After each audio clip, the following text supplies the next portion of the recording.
Welcome back to Her True Stories. They say blood is thicker than water, but I learned the hard way that greed is thicker than blood. My name is Willow Backer, and at 58, I thought I knew my daughter better than anyone. I was wrong. What she did to me in front of my own neighbors was unforgivable. But what I did back, that was legendary. The morning of September 15th started like any other Tuesday in my perfectly manicured suburban paradise. I stood at my kitchen window, watching the sunrise paint my garden in shades of gold and amber, my hands wrapped around a cup of Ethiopian coffee that cost more per pound than most people spent on groceries in a week. At 58, I'd learned to appreciate life's finer things, not because I was spoiled, but because I'd earned every luxury through decades of careful investments, smart business decisions, and the kind of strategic thinking that had turned a modest inheritance into a $1.6 million estate in one of Connecticut's most exclusive neighborhoods. My reflection in the window showed a woman who'd aged like fine wine. Silver blonde hair fell in soft waves past my shoulders, emerald eyes that had captivated 3 husbands and buried 2 of them, and the kind of bone structure that made strangers assume I'd been a model in my younger years. I maintained my figure with religious dedication to yoga and Pilates, and my skin glowed with the radiance that only came from expensive serums and the confidence of a woman who'd never doubted her own worth. The doorbell chimed at exactly 9 a.m., its melodic tone echoing through my marble foyer. I glanced at the security monitor and smiled. My daughter Sarah's patrol car sat in my circular driveway, gleaming black and white against the pristine asphalt. Sarah was my pride and joy, a 34-year-old police sergeant who'd worked her way up through the ranks with determination I'd inherited from me. Tall and athletic with my green eyes and her father's dark hair, she commanded respect wherever she went. Beside her stood her husband Marcus, a man I'd never quite warmed to, despite trying for the sake of family harmony. I opened the door with genuine warmth, still believing in the fairy tale of family loyalty. Sweetheart, what a lovely surprise. I reached out to embrace my daughter, but something in her posture made me pause. She stood rigid, her hand resting on her duty belt in a way that seemed more official than familial. "Hello, Mother." Her voice carried a formality that sent the first chill of unease down my spine. "We need to talk." "Of course, darling. Come in, I'll make some coffee." "Actually," Marcus interrupted, his voice louder than necessary, "we think it's better if we talk out here. In the open, where people can see." I glanced around and noticed for the first time that several of my neighbors had emerged from their houses. Mrs. Peterson was watering plants that clearly didn't need watering. The Johnsons were suddenly very interested in checking their mailbox. Even old Mr. Chen had found urgent yard work that required his immediate attention. "I don't understand," I said, though a terrible suspicion was beginning to form in my mind. "Mother," Sarah said, her voice taking on the tone she used for suspects, "we're concerned about your mental state. You've been making some questionable decisions lately." "Questionable decisions?" I repeated, genuinely confused. "What are you talking about?" Marcus stepped forward, his presence aggressive and intimidating. At 6 feet 2 inches with the build of a former college football player, he'd always used his size to make people uncomfortable. Today was no exception. The spending Willow, the paranoid phone calls, the way you've been acting erratic and unstable. His voice carried across the yard, ensuring every neighbor could hear. "We can't stand by and watch you destroy yourself." "I haven't been." "Yes, you have," Sarah interrupted, her hand moving to her handcuffs. "And as a law enforcement officer, I have a duty to protect citizens who can't protect themselves, even when that citizen is my own mother." The metallic click of handcuffs seemed to echo like gunshots in the morning air. I stared at the silver restraints in my daughter's hands, my mind struggling to process what was happening. "Sarah, what are you doing?" "For your own protection, Mother.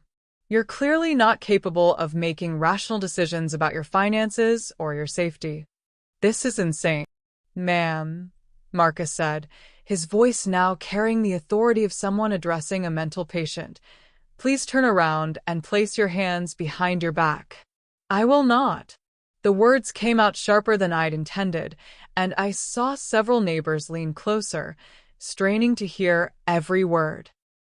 That's when Marcus made his first mistake. His first miscalculation in what I would later realize was a carefully orchestrated performance. He grabbed my arm roughly, his fingers digging into my flesh hard enough to leave bruises. Don't make this harder than it has to be. The push came, without warning. His hands slammed into my shoulders, sending me stumbling backward toward my front door. I caught myself against the frame, my silk blouse torn at the shoulder, my dignity shattered in front of people I'd known for years. She's having an episode, he shouted for the benefit of our audience. She's been threatening people, making wild accusations, spending money on crazy schemes. The handcuffs clicked around my wrists with a sound that would haunt my dreams for months to come.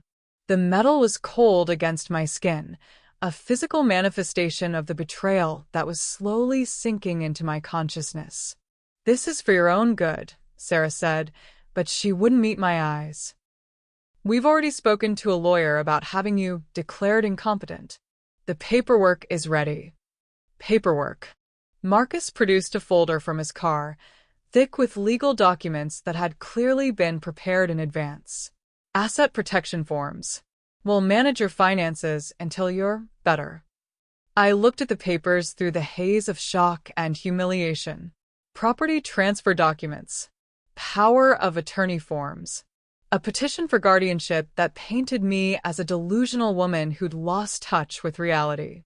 All you have to do is sign, Sarah said, her voice softer now, almost pleading. We'll take care of everything. The house, the investments, all of it. You won't have to worry about making any more bad decisions. The neighbors were pretending not to stare, but I could feel their eyes on me like laser beams. Mrs. Peterson's watering can hung forgotten in her hands. The Johnsons stood frozen by their mailbox. Mr. Chen's rake lay abandoned on his lawn. I was being publicly humiliated, stripped of my dignity and my agency in front of people who'd respected me for years. The perfect suburban matriarch reduced to a handcuffed woman being lectured by her own child about mental incompetence. And in that moment, standing there with silver chains around my wrists and my torn blouse hanging off my shoulder, I made a decision that would change everything. I smiled. Not the warm, maternal smile I'd been giving my daughter for 34 years. Not the polite social smile I used at charity functions and neighborhood barbecues. This was something else entirely, a smile that came from a place deep inside me that I'd never accessed before. A place where patience lived alongside vengeance, where strategic thinking merged with righteous fury, where a woman who'd been underestimated her entire life finally decided to show the world what she was truly capable of. All right, I said, my voice steady and calm despite the handcuffs and the audience and the complete destruction of my morning peace. I'll sign. Sarah's relief was visible, but Marcus looked suspicious. He'd expected more fight, more drama, more of the erratic behavior they'd been advertising to the neighbors. Just like that? He asked. Just like that. I met his gaze directly, letting him see something in my eyes that made him take an involuntary step backward. After all, family is everything. Isn't that what you always say? The papers were signed on my own front porch, my signature shaky because of the handcuffs but legally binding nonetheless. With each stroke of the pen, I signed away my beautiful home, my financial independence, my entire life as I'd known it. But I also signed something else into existence, a plan that was already forming in the depths of my mind, as intricate and beautiful as the garden they were stealing from me. There, I said, handing back the papers. Is that everything? That's everything, Marcus said, unable to hide his satisfaction. Sarah unlocked the handcuffs, and I rubbed my wrists where the metal had left red marks. "I suppose I should pack some things?" "We'll help you," Sarah said, finally meeting my eyes. For just a moment, I saw a flicker of guilt, a shadow of the daughter who used to curl up in my lap during thunderstorms. But it was gone as quickly as it had appeared, replaced by the cold efficiency of a woman who'd just stolen her mother's life and was eager to make it official. As we walked into my house, my former house, I caught sight of myself in the hallway mirror. My hair was mussed, my blouse torn, my makeup smeared. I looked like a victim. But behind my eyes, something else was awakening. Something patient and calculating and absolutely merciless. They thought they'd won. They thought they'd successfully humiliated and destroyed me, taken everything I'd worked for and reduced me to a helpless woman dependent on their charity. They had no idea they'd just made the biggest mistake of their lives. Beautiful souls, I need you to buckle up because this story is about to take you on a roller coaster of emotions that will leave you breathless. If you're feeling that fire in your chest right now, that righteous anger on Willow's behalf, then you're exactly where you need to be. Don't just listen and leave. Hit subscribe so you'll never miss another story that speaks to your soul. Trust me, what Willow does next will restore your faith in justice and remind you that underestimating the wrong woman is always a fatal mistake. Hit that notification bell and get ready for a masterclass in patience, planning, and the sweetest revenge you've ever witnessed. The apartment they'd arranged for me was a study in deliberate humiliation. A cramped one-bedroom in a converted Victorian downtown, with thin walls, creaky floors, and a view of the dumpsters behind Tony's Pizza. The rent was exactly 1/4 of what my property taxes used to be, which I supposed was their idea of irony. I stood in the middle of the empty living room, surrounded by the 3 suitcases that represented the entirety of my permitted possessions, and let the full weight of my situation sink in. No walk-in closets. No garden where I could sit with my morning coffee and watch the world wake up. Just a small space with beige walls and fluorescent lighting that made my reflection look corpse-pale in the bathroom mirror. "It's temporary," Sarah had said as she'd helped me carry my bags upstairs, her voice hollow with the kind of guilt that wasn't quite strong enough to change her mind but was certainly strong enough to make her uncomfortable. "Just until you're feeling better." Marcus had been less diplomatic. "Honestly, Willow, this is probably better for you anyway. The big house was just too much to maintain. Too much temptation to make bad financial decisions." I nodded and smiled and thanked them for their concern, playing the role of the grateful, confused woman who was relieved to have her loving family taking care of her.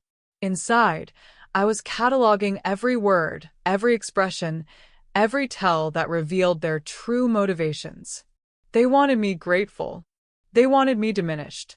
They wanted me to disappear quietly into this little box they'd constructed for me, to fade away like an embarrassing family secret while they enjoyed the fruits of their theft.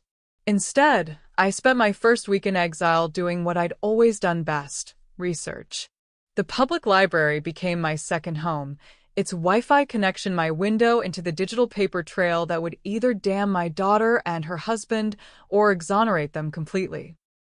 I sat at a corner table for hours each day, my silver hair pulled back in a simple ponytail, reading glasses perched on my nose, looking for all the world like a harmless older woman catching up on her email. The picture that emerged was more damning than I'd dared hope. Marcus Chun. I'd never bothered to investigate my son-in-law's background before the wedding, trusting Sarah's judgment like the naive mother I'd apparently been, had a history that read like a criminal justice textbook. 3 previous business ventures, all failed under suspicious circumstances. A pattern of relationships with older women that had ended with mysterious financial transfers. A bankruptcy filing that had been dismissed on technicalities that seemed too convenient to be coincidental. And most interesting of all, a sealed juvenile record that had been expunged, but left just enough digital footprints for someone who knew where to look. Sarah's record was more complex, but equally troubling. 5 excessive force complaints in the past 2 years, all dismissed due to lack of credible evidence. A pattern of targeting elderly citizens for wellness checks that often resulted in protective custody and asset freezes. A reputation among defense attorneys as someone who bent rules just far enough to avoid breaking them. My daughter, I realized with a mixture of pride and horror, had been running long cons on vulnerable seniors for years. Marcus wasn't her husband. He was her business partner. And I had been their biggest score yet. By the end of my second week in the apartment, I had compiled a file that would have made a federal prosecutor weep with joy. Bank records, property transfers, witness statements, digital communications, everything I needed to prove that my protection had been a carefully orchestrated fraud. But proving it and using it were two different things entirely. I sat at my tiny kitchen table on a Wednesday evening, legal documents spread before me like tarot cards revealing an inevitable future, and realized that I had a choice to make. I could take everything I'd discovered to the authorities immediately. File complaints, press charges, demand justice through official channels. It would be the reasonable, expected response of a victim seeking redress through proper legal means. Or I could do something else entirely. I poured myself a glass of wine, a modest Pinot Grigio that was all my new budget allowed, and considered my options. Outside my window, the neon sign from Tony's Pizza cast red and blue shadows across my wall, a disco of desperation that perfectly matched my surroundings. The reasonable path would take months, maybe years. There would be investigations, hearings, appeals. Sarah would claim she'd acted in my best interests. Marcus would hire expensive lawyers and disappear behind legal technicalities. Even if I won, the victory would be hollow, clinical, unsatisfying. The other path would take longer, but would be infinitely more rewarding. I thought about the handcuffs, cold and humiliating around my wrists. I thought about Marcus's hands shoving me backward, the calculated violence of someone who'd done this before. I thought about the neighbors watching, their faces a mixture of shock and secret satisfaction at seeing the perfect Willow backer brought low. Most of all, I thought about Sarah's voice as she'd clicked those handcuffs into place. "This is for your own good, Mother." No. The reasonable path was for reasonable people dealing with reasonable opponents. What Sarah and Marcus had done to me was personal. It deserved a personal response. I opened my laptop and began making lists. The first list contained every person who'd witnessed my public humiliation: neighbors, delivery drivers, random joggers who'd happened to be passing by. People who would remember seeing a respected woman dragged away in handcuffs by her own daughter. The second list contained every professional contact I'd made over 40 years of business dealings: lawyers, accountants, real estate agents, bankers. People who knew my reputation and would be shocked to learn about my alleged mental incompetence. The third list contained every piece of information I'd gathered about Sarah and Marcus's other activities: names, dates, amounts, locations. The building blocks of a case that would destroy not just their current scheme but their entire criminal enterprise. The first list contained every person who'd witnessed my public humiliation: neighbors, delivery drivers, random joggers who'd happened to be passing by. People who would remember seeing a respected woman dragged away in handcuffs by her own daughter. The second list contained every professional contact I'd made over 40 years of business dealings: lawyers, accountants, real estate agents, bankers. People who knew my reputation and would be shocked to learn about my alleged mental incompetence. The third list contained every piece of information I'd gathered about Sarah and Marcus's other activities: names, dates, amounts, locations. The building blocks of a case that would destroy not just their current scheme, but their entire criminal enterprise. But the fourth list was the most important one. It contained the names of people who owed me favors. Big favors. The kind of debts that accumulated over decades of strategic kindness, perfectly timed business referrals, and the occasional discreet financial assistance during someone else's moment of crisis. Judge Patricia Holloway, whose daughter's drug charges had quietly disappeared after I'd connected her with the right rehabilitation program. Attorney Michael Brennan, whose real estate empire had launched with a loan I provided when no bank would touch his credit. Detective Rachel Martinez, whose wrongful termination lawsuit had been resolved favorably after I'd provided character references and connected her with the right legal representation. Journalist Diana Foster, whose Pulitzer Prize-winning investigation into municipal corruption had been made possible by financial documents I'd obtained through my business connections. People who understood the concept of reciprocal loyalty. People who had both the power and the motivation to help me turn my carefully gathered evidence into something resembling justice. Over the next week, I began making phone calls. Not the desperate calls of a woman seeking help, but the careful, measured conversations of someone calling in markers that had been accumulating interest for years. Patricia? It's Willow Backer.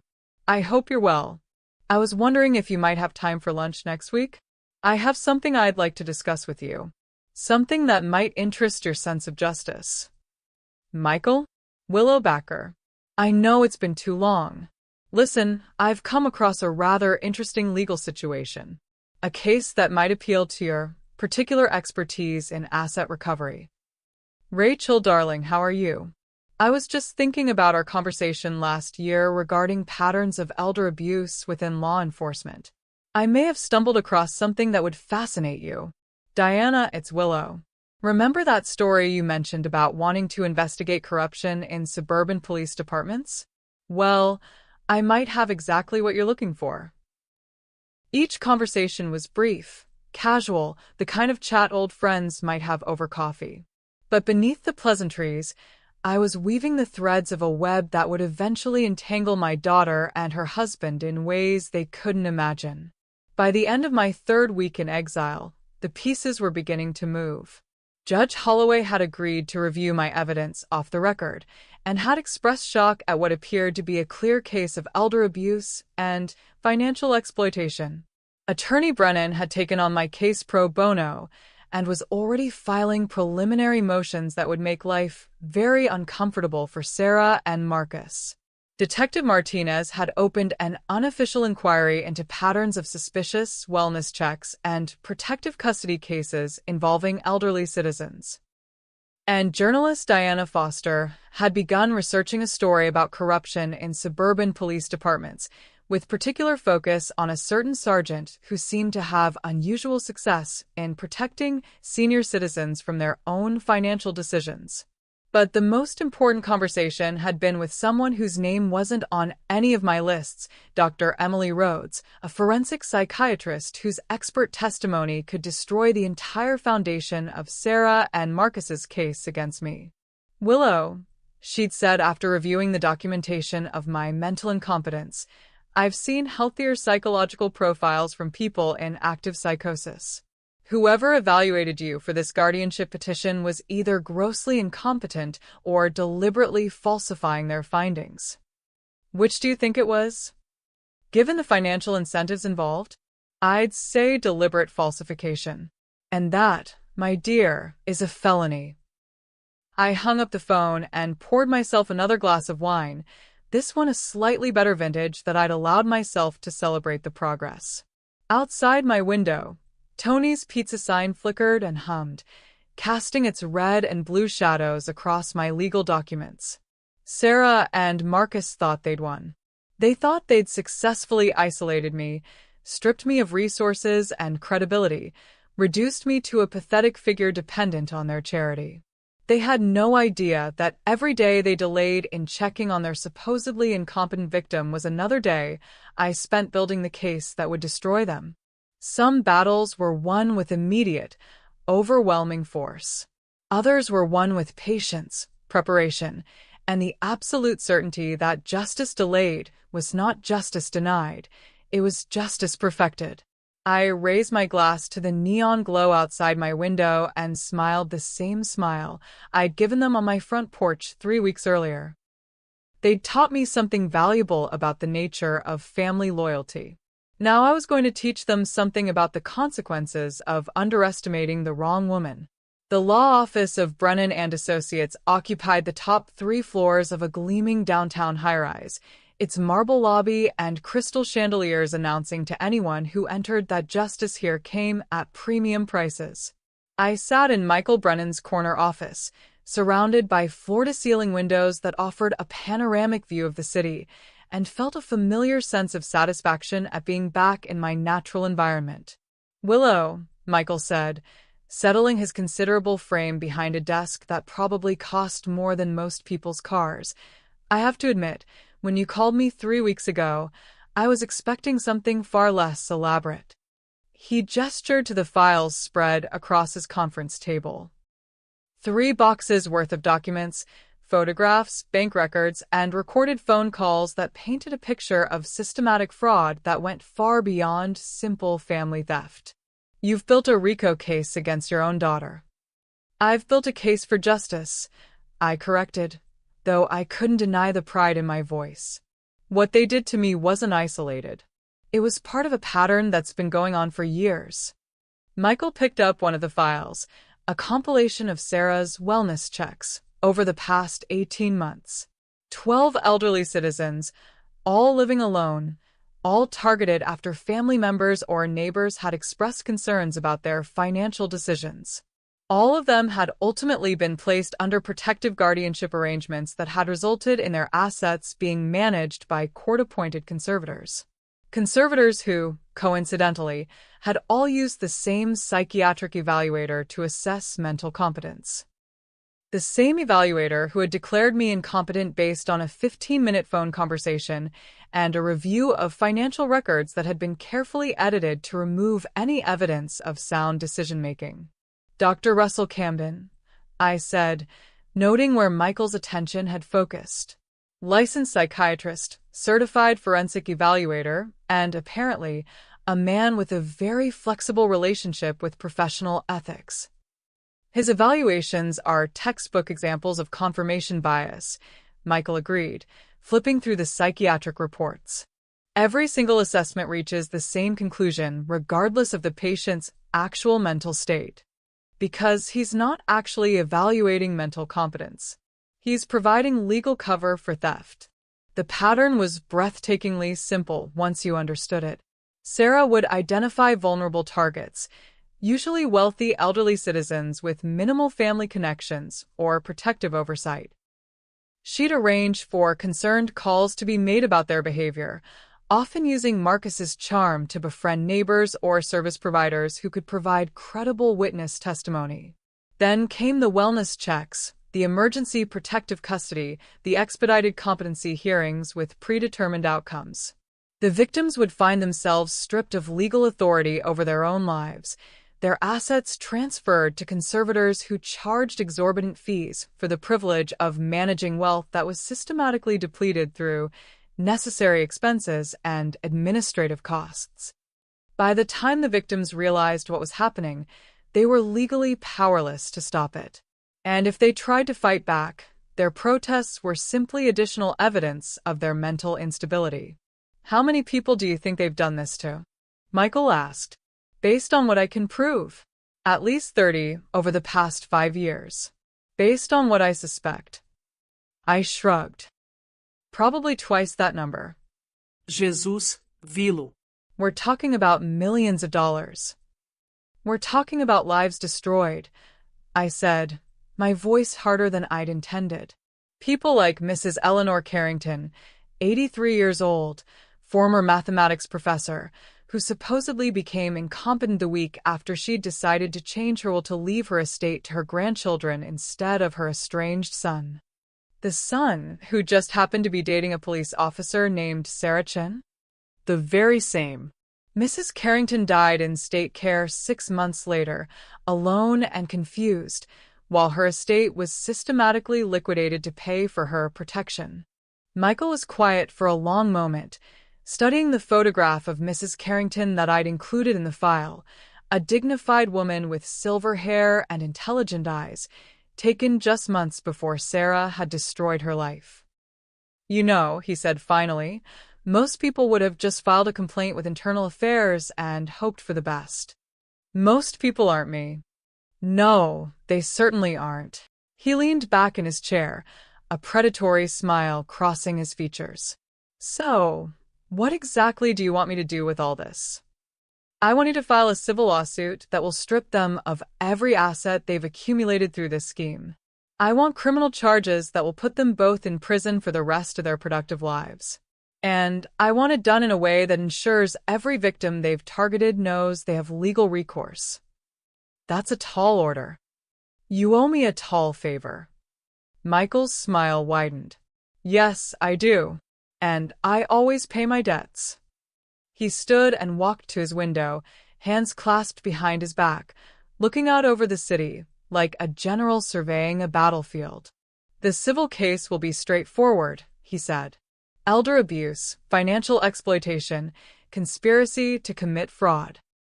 With the evidence you've gathered, we can probably get treble damages plus attorney fees. And the criminal case? That's trickier. We need the district attorney to take it seriously, and DAs are notoriously reluctant to prosecute police officers. Even corrupt ones? Especially corrupt ones. Bad cops make DAs look bad, and looking bad is career suicide in politics. I joined him at the window, watching traffic flow through the streets below like blood through arteries. Somewhere down there, Sarah was probably finishing her shift, confident that her mother was safely contained in a dingy apartment, too broken and humiliated to cause any trouble. What if the case came to the DA's attention through unofficial channels? I asked. You mean if someone leaked your evidence to the media first? Created enough public outrage that the DA had no choice but to investigate? I mean, if someone happened to provide that evidence to a Pulitzer Prize-winning journalist who specialized in exposing municipal corruption. Michael's reflection in the window grinned back at me. That someone wouldn't happen to be Diana Foster, would it? Diana's always been very interested in stories about law enforcement overreach. And you've always been very good at providing information to interested journalists. I've always believed in the public's right to know. We stood in comfortable silence for a moment, watching the city pulse with life below us. I thought about all the people who were currently going about their daily routines, unaware that their lives could be destroyed by a daughter's handcuffs and a fraudulent psychiatric evaluation. People like I'd been just a month ago. There's one more thing, I said. I want to personally attend every hearing, every deposition, every moment of their legal destruction. I want them to see my face when their world comes crashing down. That's unusually vindictive for you, Willow. No, I said, thinking about the cold metal of handcuffs around my wrists, about Marcus's hands shoving me backward, about the neighbors watching my humiliation with secret satisfaction. That's unusually honest for me. Michael returned to his desk and began organizing the files into neat stacks. I'll need a few weeks to prepare the initial filings. Civil complaint first, then we'll coordinate with the criminal investigation. How long before they know what's coming? Legally, I have to serve them with papers before any court appearances. But practically, he grinned. They won't know what hit them until it's too late to stop it. I gathered my purse and stood to leave, feeling lighter than I had since the morning of my public humiliation. For the first time in a month, I had hope. Not just for my own vindication, but for justice that extended far beyond my personal grievances. Michael, I said, pausing at his office door, when this is over, remind me to tell you about the time I helped a young lawyer get his first commercial real estate loan. I remember that time very well, Willow. It's why I'm taking this case. No, I said, meeting his eyes directly. You're taking this case because Sarah and Marcus made one fatal mistake. What mistake was that? They assumed that because I'm their victim, I must be everyone's victim. They never considered the possibility that I might be someone else's biggest asset. I left his office with the satisfaction of knowing that the next phase of my plan was in motion. The legal machinery was beginning to turn, slowly and inexorably, like the gears of a clock that had been carefully wound and set to strike at exactly the right moment. But legal justice was only part of what I had in mind for my daughter and her husband. Some lessons could only be learned through public humiliation, and I was about to teach them both a masterclass in the subject. The Riverside Country Club had been my social sanctuary for 23 years, its manicured golf course and elegant dining room serving as the backdrop for countless business deals, charity events, and the kind of casual conversations that shaped the political and economic landscape of our community. Now, as I walked through its familiar halls wearing a simple black dress instead of my usual designer ensembles, I felt like an actress returning to a stage where she'd once been the star but was now relegated to playing a supporting character. The difference in how people treated me was subtle, but unmistakable. Conversations that would have naturally included me now took place just beyond my hearing. Invitations that would have been automatic now required careful consideration of whether associating with me might damage someone's reputation. I was, after all, the woman who'd been publicly declared incompetent by her own daughter. The former socialite who'd been handcuffed in her own driveway and forced to sign away her assets to prevent further erratic behavior. At least, that was the story Sarah and Marcus had been carefully spreading through our social circles. What they didn't realize was that their whisper campaign was providing me with the perfect opportunity to launch one of my own. Willow, darling. Margaret Thornton approached my table in the club's dining room, her expression a carefully calibrated mixture of sympathy and curiosity. I was so sorry to hear about your situation. Margaret was the wife of our local congressman and the unofficial queen of the country club's social hierarchy. Her opinion carried weight, and her gossip reached the right ears with remarkable efficiency. Thank you, Margaret. It's been challenging. I let my voice carry just the right note of brave resignation. But I'm learning to accept that sometimes family members make decisions they think are best, even when those decisions are based on incomplete information. Incomplete information? I glanced around the dining room as if checking for eavesdroppers, then leaned forward slightly. Well, I probably shouldn't say anything, but the psychiatric evaluation that declared me incompetent was based entirely on a phone call. The doctor never actually met me in person. Margaret's eyes widened. That seems unusual. I thought so too. Especially since I'd been managing a multi-million-dollar investment portfolio successfully for decades. I shrugged with apparent resignation. But Sarah is a police officer, and her husband has experience with these matters. I suppose they know more about mental health assessments than I do. Her husband has experience with mental health assessments? Oh, yes. Marcus has been involved in several cases where elderly people needed protection from their own poor judgment. He's quite knowledgeable about the process. I didn't mention that his knowledge came from running the same scam on multiple victims. That piece of information would come later, when Margaret and others were primed to receive it.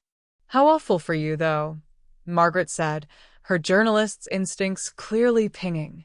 To have your own family question your competence.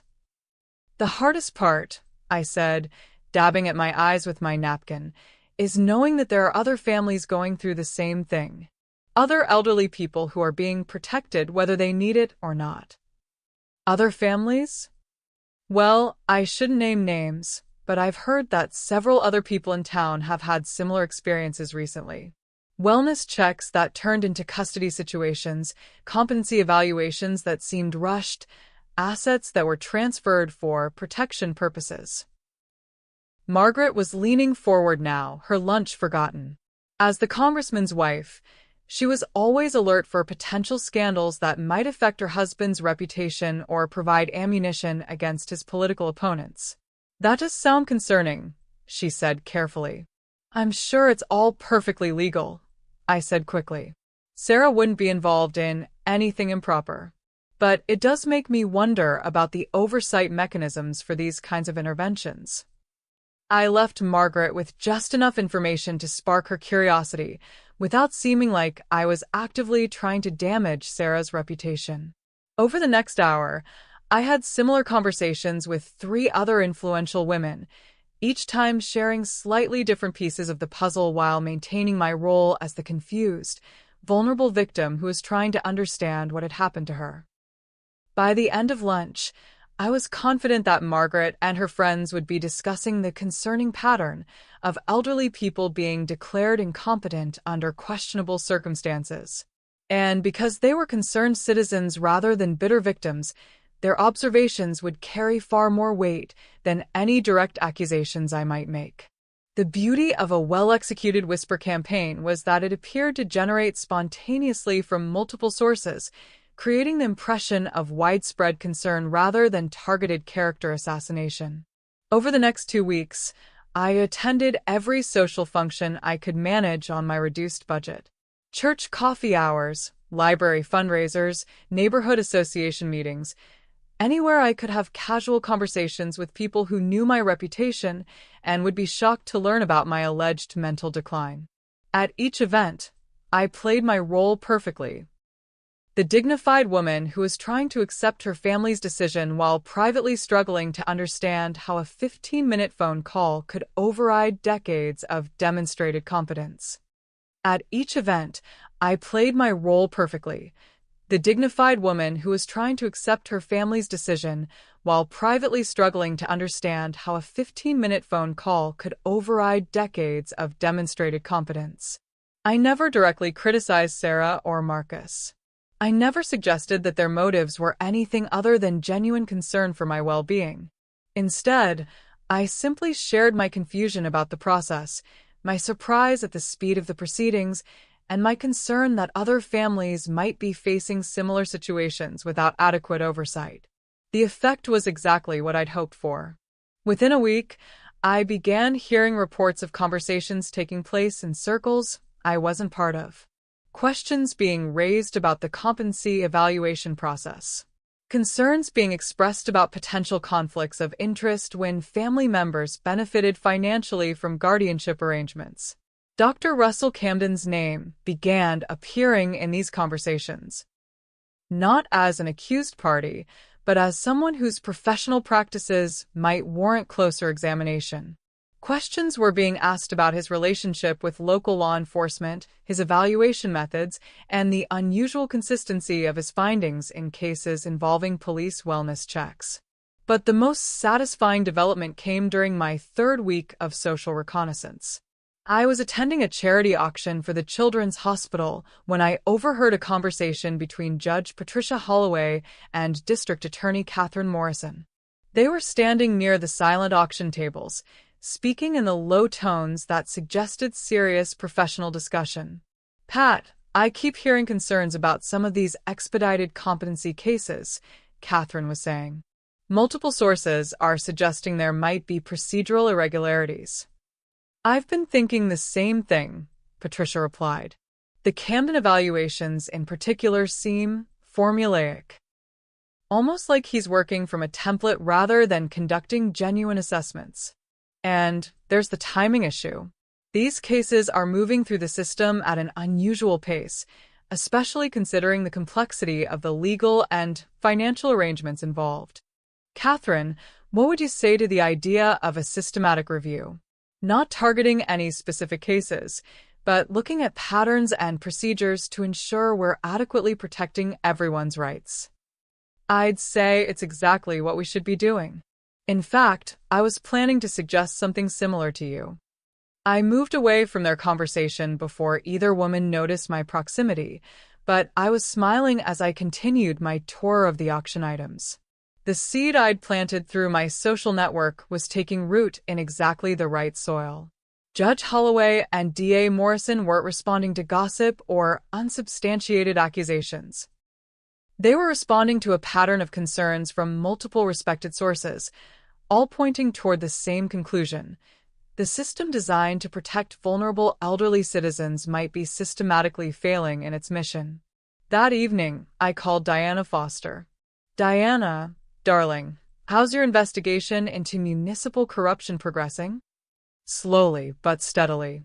I'm finding some interesting patterns in the court records, but I need more concrete evidence of wrongdoing before I can publish anything definitive. What kind of concrete evidence? Financial records showing improper monetary flows, documentation of procedural violations, testimony from victims who are willing to go on record. Hypothetically speaking, what if someone had compiled exactly that kind of evidence? Someone who had personal experience with the system but also access to information about other cases? Hypothetically speaking, I'd be very interested in reviewing that evidence, especially if it came from a source with unimpeachable credibility. And if that source happened to be someone who is currently a victim of the system but had previously been a respected member of the community. That would be ideal. A victim with standing and resources who could provide both personal testimony and broader documentation of systemic abuse. Diana, I think we should have lunch tomorrow. The next day, we met at a small cafe downtown, far from the country club and the social circles where our conversation might be observed or reported. I brought 3 file folders, carefully selected evidence that would support Diana's investigation without revealing the full scope of what I discovered. My God, Willow, she said after reviewing the first folder. This isn't just about your case. This is about dozens of cases. That's what I've been trying to tell people, but it's difficult when you're officially incompetent to manage your own affairs. These financial records show clear patterns of asset stripping. And the timeline on these competency evaluations, some of them were completed before the wellness checks were even conducted. Predetermination of outcomes does seem problematic from a due process standpoint. Diana was already taking notes, her reporter's instincts fully engaged. I'll need to verify these records independently, but if even half of this is accurate, we're looking at one of the largest elder abuse conspiracies in state history. Just remember, I said as we prepared to leave, I'm not the source of this information. I'm just a concerned citizen who happened to stumble across evidence of systemic problems while trying to understand what happened to me. Of course. But Willow, when this story breaks, you know what the retaliation is going to look like, don't you? I'm counting on it, I said with a smile that made Diana take a step backward. Because when someone retaliates against a victim, it confirms that the victim was onto something important. Over the next week, I watched the social landscape shift with the satisfaction of a chess master watching an opponent realize they'd been maneuvered into an impossible position. The whisper campaign I'd launched was now generating its own momentum, spreading through channels I couldn't directly control but could certainly influence. Questions about Sarah and Marcus's activities were being raised by people who had no idea they were repeating information I'd carefully seeded into their conversations. More importantly, those questions were reaching the ears of people who had the power to do something about the answers. Judge Holloway had quietly begun reviewing all competency cases that had come through her court in the past 2 years. DA Morrison had assigned a senior prosecutor to conduct a preliminary investigation into procedural irregularities in elder protection cases. And Diana Foster was conducting the kind of deep investigative research that had made her career. Sarah and Marcus had no idea that the ground was shifting beneath them. They were still operating under the assumption that they'd successfully isolated and neutralized their biggest threat. They were about to learn that isolating me had been their second biggest mistake. Their biggest mistake had been assuming that because they'd taken away my house and my financial independence, they'd also taken away my power. But power, I'd learned over 40 years of business and social maneuvering, wasn't about what you owned. It was about who owed you favors, who trusted your judgment, and who would act on information you provided because they knew that information would be accurate, actionable, and devastating to anyone who deserved to be destroyed. Sarah had inherited my green eyes and my determination, but she'd never learned the most important lesson I could have taught her. Never underestimate a woman who's spent decades building a network of allies, especially when that woman has just been given the ultimate motivation to use every connection she's ever made. Beautiful souls, Can you feel the walls closing in on Sarah and Marcus? Willow is playing chess while they're playing checkers, and every move she makes is setting them up for total destruction. If you're getting that delicious feeling of anticipation, that sense that justice is finally coming, then smash that like button and share the story with someone who needs to see what happens when you mess with the wrong mother. We're just getting started. The next chapter is going to show you exactly what happens when whispers become headlines. The first crack appeared on a Tuesday morning, though Sarah and Marcus wouldn't realize its significance until much later. I was in my small apartment kitchen, preparing my morning coffee with the kind of deliberate routine I developed to maintain sanity in my reduced circumstances, when my phone rang. Mrs. Backer? This is Detective Rachel Martinez with Internal Affairs. I was wondering if you might have time to speak with me about some concerns that have been brought to our attention. I set down my coffee cup with steady hands, though my heart was racing with anticipation. Of course, Detective. What kind of concerns? It would be better if we could discuss this in person. Would you be available to meet with me this afternoon? I suppose so. Though I should mention that my daughter is a police officer, and I've been declared incompetent to manage my own affairs. I'm not sure how helpful my testimony would be. Ma'am, your competency status doesn't affect your ability to provide information about events you witnessed or experienced. And frankly, some of the concerns we're investigating relate to the circumstances surrounding your situation. 2 hours later, I sat in a sterile conference room at the police headquarters, across from Detective Martinez and her partner, Detective James Walsh. Both officers had the kind of weathered faces that came from years of dealing with humanity's worst impulses, and both were treating me with the careful respect reserved for someone whose credibility was in question but whose information might be crucial. Mrs. Backer, Detective Martinez began, we've received multiple reports about irregularities in wellness checks and competency evaluations involving elderly citizens. Your name has come up in several of these reports. I'm not sure I understand. Are you investigating me? No, ma'am. We're investigating the procedures that led to your current legal status. Specifically, whether those procedures followed department policy and state law. Detective Walsh leaned forward, his voice gentle but direct. Mrs. Backer, can you walk us through exactly what happened on the morning you were placed in protective custody? For the next hour, I recounted the events of that morning with careful precision, describing every detail from Sarah's unusual formality to Marcus's physical aggression to the neighbors who had witnessed my humiliation. I showed them the bruises on my arms where Marcus had grabbed me, photographs I'd taken that same evening when the marks were fresh and dark. Did you at any time request police intervention or express concerns about your own safety or mental state? Detective Martinez asked. Never. I was completely unaware that anyone had concerns about my competence until the moment my daughter appeared at my door with handcuffs. And the psychiatric evaluation that declared you incompetent. A 15-minute phone conversation with Dr. Camden. He asked me about my recent financial decisions, my living situation, and whether I felt safe in my home. When I mentioned that I'd been making some investment changes and considering downsizing my house, he apparently decided that constituted evidence of mental instability. The detectives exchanged glances that suggested this information was consistent with other reports they'd received. Mrs. Backer, Detective Walsh said carefully, are you aware of other cases where similar procedures were followed? I've heard rumors. Conversations at social events about other families who've dealt with competency issues. But I don't have any direct knowledge of other cases. It was a careful answer that was technically true while omitting the extensive research I'd conducted. I was here to provide information about my own experience, not to present myself as an investigator who might have ulterior motives. One final question, Detective Martinez said. Do you believe the actions taken against you are motivated by genuine concern for your well-being, or do you think there might have been other factors involved? I paused as if considering the question seriously, though I'd been preparing for it since the moment I'd walked into the building.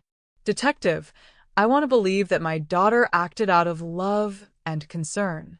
But I can't ignore the fact that she and her husband benefited financially from having me declared incompetent.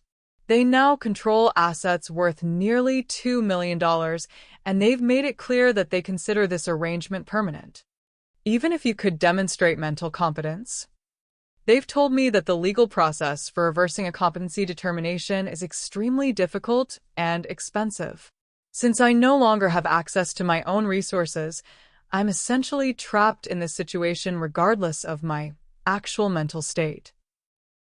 The interview concluded with the detectives thanking me for my cooperation and promising to follow up if they needed additional information. As I left the police station, I felt the satisfaction of knowing that another piece of my plan had fallen into place. The internal affairs investigation would proceed according to its own timeline and methodology, but I'd provided them with exactly the information they needed to understand that my case wasn't an isolated incident of family concern gone wrong. It was part of a systematic pattern that deserved serious scrutiny. That evening, my phone rang again. "Willow, it's Michael Brennan. I have some interesting news. Please tell me it's the kind of interesting that involves legal documents being filed." Better than that. It's the kind of interesting that involves other victims coming forward. Michael explained that word of my civil lawsuit had begun circulating through legal circles, and 3 other families had contacted his office with similar stories. Elderly parents who had been declared incompetent under questionable circumstances, assets that had been transferred to family members or court-appointed guardians, psychiatric evaluations that seemed designed to reach predetermined conclusions. "We're looking at a class action lawsuit," Michael said. "Multiple victims, a clear pattern of abuse, and enough evidence to put serious pressure on everyone involved." How does that affect my individual case? It strengthens it enormously. Individual cases can be dismissed as family disputes or isolated incidents. But a pattern of systematic abuse? That gets the attention of prosecutors, regulators, and most importantly, juries. The second crack appeared 2 days later, in the form of a phone call that Sarah made to my apartment. "Mother, we need to talk." Her voice had lost the confident authority it had carried during my handcuffing. Now she sounded stressed, uncertain, almost vulnerable. "Of course, darling. Is everything all right? Internal Affairs wants to interview me about your situation. They've been asking questions about my procedures, my documentation, whether I followed proper protocols." "I'm sure you did everything correctly." "Of course I did. But they're making it sound like I might have done something wrong. Like I violated your rights somehow." "Sarah, you're a dedicated police officer. I'm sure any investigation will confirm that you acted appropriately." There was a long pause, and when she spoke again, her voice was smaller, more like the daughter I remembered from her childhood. "Mother, did you file a complaint against me?" "Sarah, I've been declared incompetent to manage my own affairs. I don't think I'm legally capable of filing complaints against anyone." It was a perfectly crafted response that answered her question without technically lying. I hadn't filed a complaint, but I had provided information to people who were investigating complaints filed by others. "But you've been talking to people. People have been asking questions about you, about your treatment, about whether you really needed protective intervention. People have been kind enough to check on me, yes. When someone's situation changes dramatically, friends and neighbors naturally express concern." "What kind of concern?" "The usual kind. Whether I'm adjusting well to my new living situation, whether I understand what happened to me, whether I'm receiving appropriate support during this difficult transition." "And what do you tell them?" "I tell them the truth, darling. That my family made decisions they felt were necessary, and that I'm trying to accept those decisions with grace." Another long pause. "Mother, if there was a way to modify some of the legal arrangements we made, would you be interested in discussing that?" And there it was. The first sign that Sarah was beginning to understand that her perfect crime might not be as perfect as she'd thought. "What kind of modifications?" "Maybe giving you more autonomy over day-to-day decisions. more access to your own funds for personal expenses, a chance to prove that you can manage some of your own affairs. That sounds wonderful, sweetheart. But I thought you said the legal process for reversing competency determinations was extremely difficult. It is. But there might be ways to adjust things without going through a full legal reversal. I let the silence stretch, forcing her to fill it with increasingly desperate offerings.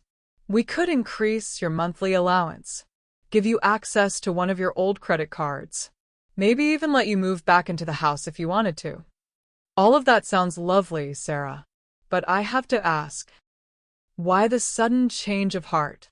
No change of heart, Mother. We've always wanted what's best for you. If the current arrangements aren't working as well as we'd hoped, we're certainly willing to make adjustments. I see. And this wouldn't have anything to do with the internal affairs investigation, would it? The silence that followed was answer enough. Mother, I want you to know that everything we did was legal and appropriate. But sometimes legal procedures can be misunderstood by people who don't have all the information. I understand completely, darling. People do tend to jump to conclusions when they don't understand the full context of family decisions. Exactly. So, if there was a way to resolve any misunderstandings without unnecessary legal complications, that would probably be better for everyone involved. I'm sure it would be. Why don't you and Marcus come by this weekend? We can discuss what kinds of adjustments might be appropriate. After I hung up, I poured myself a glass of wine and stood at my small window, looking out at the city lights and thinking about the conversation I'd just had. Sarah was scared. She could feel the walls closing in, even if she didn't yet understand how extensively those walls had been constructed or who had been building them. Her offer to modify our arrangements was essentially an admission that those arrangements had been improper in the first place. And her desperation to avoid unnecessary legal complications was evidence that she knew exactly how much trouble she was in if the truth came to light. The third crack appeared the next morning, in the form of a newspaper article that made my coffee taste like liquid victory. The third crack appeared the next morning, in the form of a newspaper article that made my coffee taste like liquid victory. Diana Foster's story ran on the front page of the Metro section, under the headline Questions Raised About Elder Protection Procedures. It was a masterful piece of investigative journalism that managed to expose the entire conspiracy without naming specific victims or making accusations that couldn't be substantiated. Instead, Diana had focused on the statistical patterns, the unusual number of competency determinations involving Dr. Camden's evaluations, the speed with which these cases moved through the court system, the financial beneficiaries of guardianship arrangements, and the lack of oversight mechanisms to prevent abuse. She'd interviewed legal experts who expressed concern about procedural irregularities, family advocates who questioned the adequacy of current protection systems, and former court officials who suggested that the entire elder protection framework needed comprehensive review. Most importantly, she'd managed to include quotes from unnamed sources who had direct experience with the system and who described feeling pressured to accept legal arrangements that they didn't fully understand and couldn't afford to challenge. The article didn't accuse anyone of criminal behavior, but it painted a picture of a system that was ripe for exploitation and lacking in appropriate safeguards. By the time I finished reading, my phone was already ringing. "Willow, have you seen the paper this morning?" It was Margaret Thornton, her voice electric with excitement. "I was just reading it. Quite concerning, isn't it?" "Concerning?" "It's explosive. This is exactly what we've all been worried about. The systematic exploitation of elderly people under the guise of protection. I hope it leads to some kind of reform." "Oh, it will. Catherine Morrison called me 20 minutes ago. The DA's office is opening a formal investigation, and they're asking for anyone with relevant information to come forward." "That's encouraging. Willow, you should contact them. Your case could be exactly the kind of concrete example they need to demonstrate that these aren't just theoretical concerns." "Do you really think so?" I mean, I wouldn't want to cause trouble for Sarah. Sarah is a public servant, darling. If she's been following proper procedures, an investigation will only confirm her professionalism.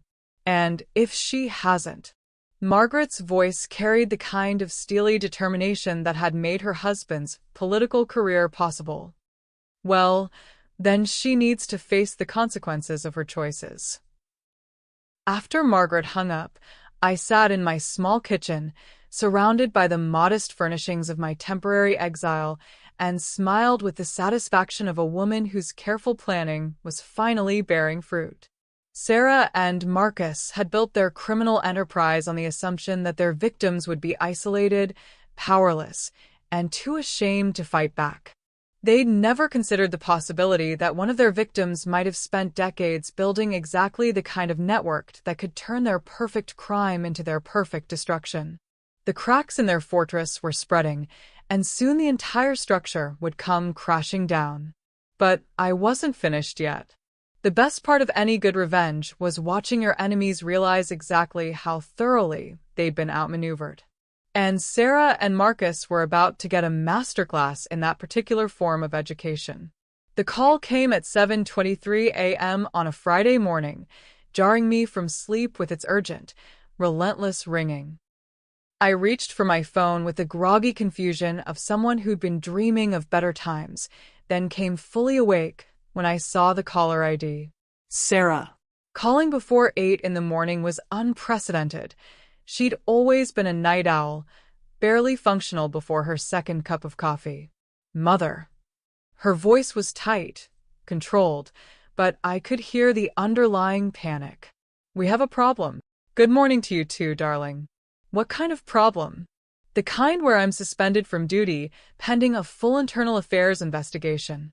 The kind where Marcus just lost his biggest client because they don't want to be associated with someone under criminal investigation. The kind where our lawyer is telling us we need to prepare for multiple felony charges. I sat up in bed, pulling my silk robe around me with careful movements designed to hide my satisfaction. Oh my, that does sound serious. Don't play dumb with me, Mother. This is your doing. Sarah, I'm legally incompetent to manage my own checkbook. How could I possibly orchestrate something as complex as a criminal investigation? You've been talking to people, spreading lies, making accusations, poisoning people against us. I've been talking to friends who are concerned about my well-being. If their concern led them to ask questions about my situation, that's hardly my fault. Bullshit. The word came out like a whip crack, Sarah's professional composure finally cracking. You've been planning this since the day we took custody of you. You've been systematically destroying our lives. Sarah Elizabeth Backerchin, I said, using her full name with the kind of maternal authority that transcended legal competency status. You will not use that language with me. The silence that followed was electric with tension. When Sarah spoke again, her voice had returned to its professional register, but I could hear the effort it cost her. Mother, we need to meet. Today. All of us. We need to discuss how to resolve this situation before it gets completely out of hand. I thought you said the legal process for reversing competency determinations was extremely difficult. This isn't about legal processes anymore. This is about survival. If these investigations continue, we could lose everything. Not just the house and the assets, but our careers, our freedom, our entire future. That would be tragic. Don't you care at all? About what happens to your own daughter? I paused, considering my response carefully. This was the moment I'd been building toward for months. The opportunity to let Sarah understand exactly what she'd cost herself when she'd chosen greed over love. Sarah, do you remember when you were 7 years old and you broke my grandmother's crystal vase? What? Mother, this isn't the time for childhood memories. You told me it was an accident. That you'd been playing ball in the house, even though I told you not to, and the ball had knocked over the vase. Do you remember what I told you? I know. What does this have to do with anything? I told you that accidents could be forgiven, but lies made everything worse. That if you'd just told me the truth from the beginning, we could have worked together to fix the problem. But because you lied about it, the broken vase became about more than just broken crystal. Mother. You didn't accidentally handcuff me in front of my neighbors, Sarah. You didn't accidentally force me to sign legal documents under duress. You didn't accidentally steal my house and my independence and my dignity. Those weren't accidents that could be forgiven. They were deliberate choices that had to be answered. We were protecting you. You were protecting yourselves. From debts Marcus had accumulated, from financial problems you'd created, from the consequences of choices you'd made. And you decided that stealing from me was easier than facing those consequences honestly. Another silence, longer this time. What do you want? Sarah's voice was barely above a whisper. I want my life back. I want my house back. I want the dignity you stole from me returned. And I want you to face the consequences of your choices, just like I taught you when you were 7 years old. And if we give you all of that, if we reverse everything, restore your legal status, return your assets, will you make this investigation go away? Sarah, even if I had the power to stop investigations that have already begun, which I don't, why would I do that? Because I'm your daughter. Yes, I said, my voice steady and cold. You are. And that makes what you did to me infinitely worse than if a stranger had done it. I hung up before she could respond, then sat in my small bedroom for several minutes, letting the reality of that conversation settle into my bones.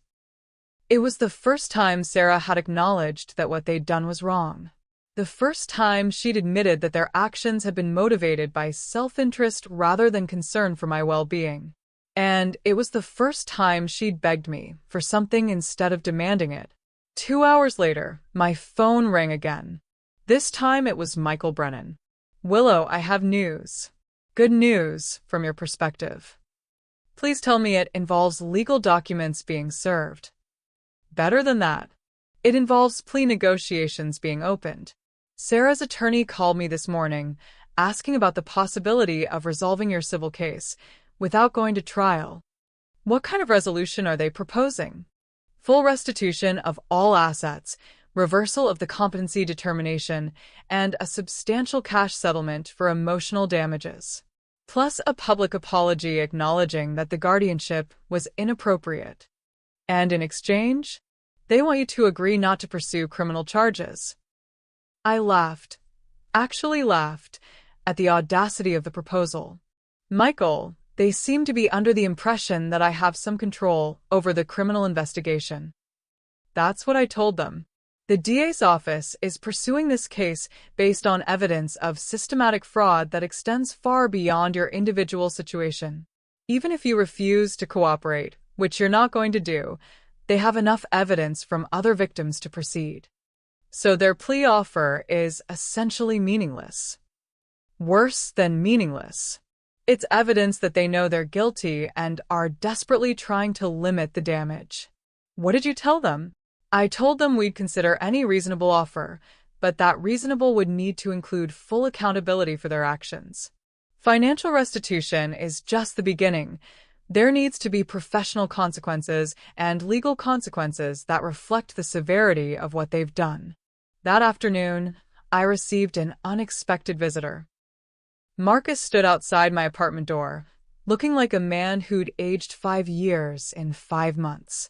His hair was unkempt, his clothes wrinkled, his usual arrogant confidence replaced by the desperate energy of someone who'd run out of options. Willow, we need to talk. I don't think that's appropriate, Marcus. You're not family, and you've never shown any particular interest in my well-being. Please. 5 minutes. Just let me explain what's really happening here. Against my better judgment, I let him in. He stood in my small living room, dwarfing the modest furniture, looking around at my reduced circumstances with something that might have been guilt. This isn't what we intended, he said without preamble. The whole guardianship thing, the asset protection, it was supposed to be temporary. Just until we could get back on our feet financially. I see. And my consent to this temporary arrangement. We thought you'd understand eventually. That you'd see we were just trying to protect the family assets during a difficult period. By stealing them. By managing them. Willow, I had debts. Serious debts to serious people. The kind of people who don't accept payment plans or listen to explanations about temporary financial difficulties. So, you decided to make your debts my problem. We decided to use family resources to solve a family crisis. Sarah was convinced you'd forgive us once the immediate danger was over. I poured myself a glass of water, taking time to consider his words. He was essentially confessing to theft while trying to frame it as a family emergency loan. Marcus, did it ever occur to you to simply ask me for help? Would you have given it to us? I might have. Especially if you'd been honest about the extent of your financial problems and your plan for resolving them. And if you'd said no? Then you would have faced the consequences of your own choices instead of forcing me to face them. He sat down heavily on my small couch, his head in his hands. Willow, they're talking about 20 years in prison. 20 years for what was supposed to be a temporary financial arrangement. They're talking about 20 years for systematic fraud, theft, elder abuse, and conspiracy. The temporary nature of your intentions doesn't change the criminal nature of your actions. But you could help us. If you testified that we had your consent, that you understood what was happening. Marcus, are you asking me to commit perjury? I'm asking you to help your daughter avoid destroying her life over a mistake. This wasn't a mistake. This was a calculated decision to steal from someone you thought was vulnerable enough to victimize without consequences. The only mistake you made was choosing the wrong victim. He looked up at me then, and I saw something in his eyes that I'd never seen before. Genuine fear. What do you want from us, Willow? What would it take for you to help us minimize the damage? I want you to face the consequences of your choices. I want other potential victims to see that this kind of behavior has a price. And I want you to understand that actions have consequences, especially when, those actions are committed against people you think can't fight back. You're going to destroy your own daughter's life over money?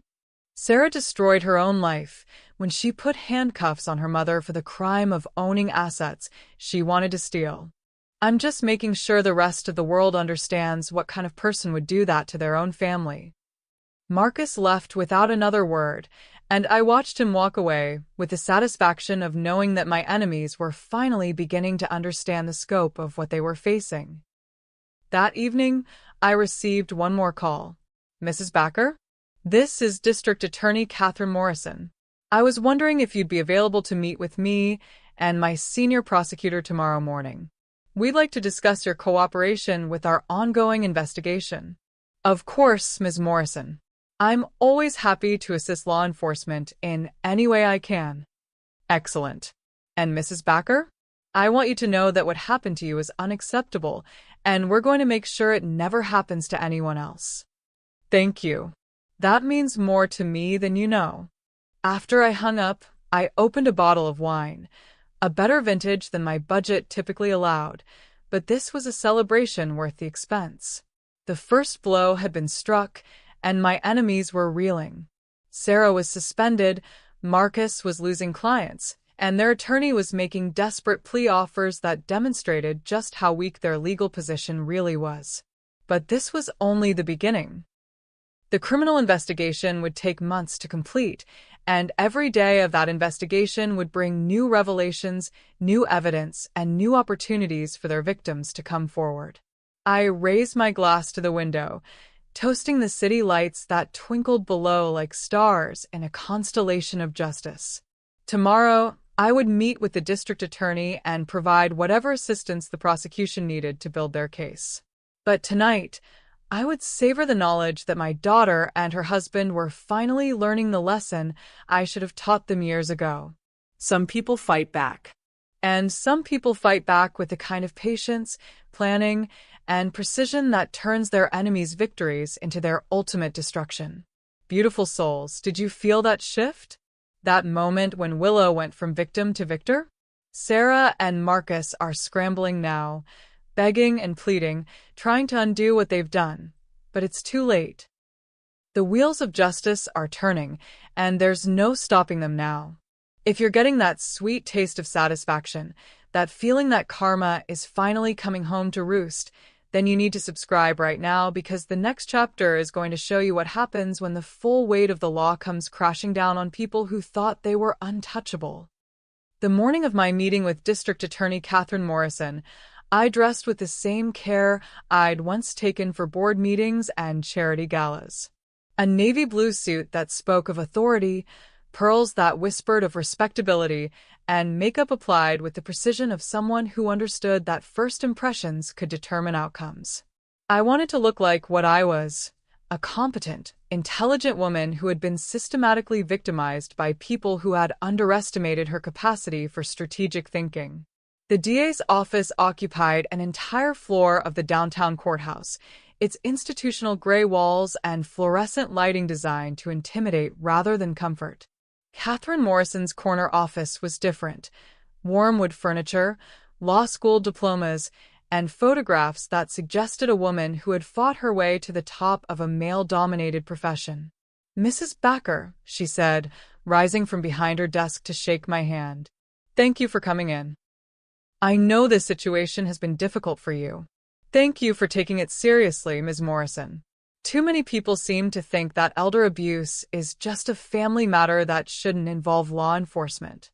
She gestured for me to sit across from her desk, where a stack of files suggested that our conversation would be more substantial than a courtesy meeting. "I want to be direct with you," she said. "What happened to you appears to be part of a larger pattern of criminal behavior that has been going on for several years.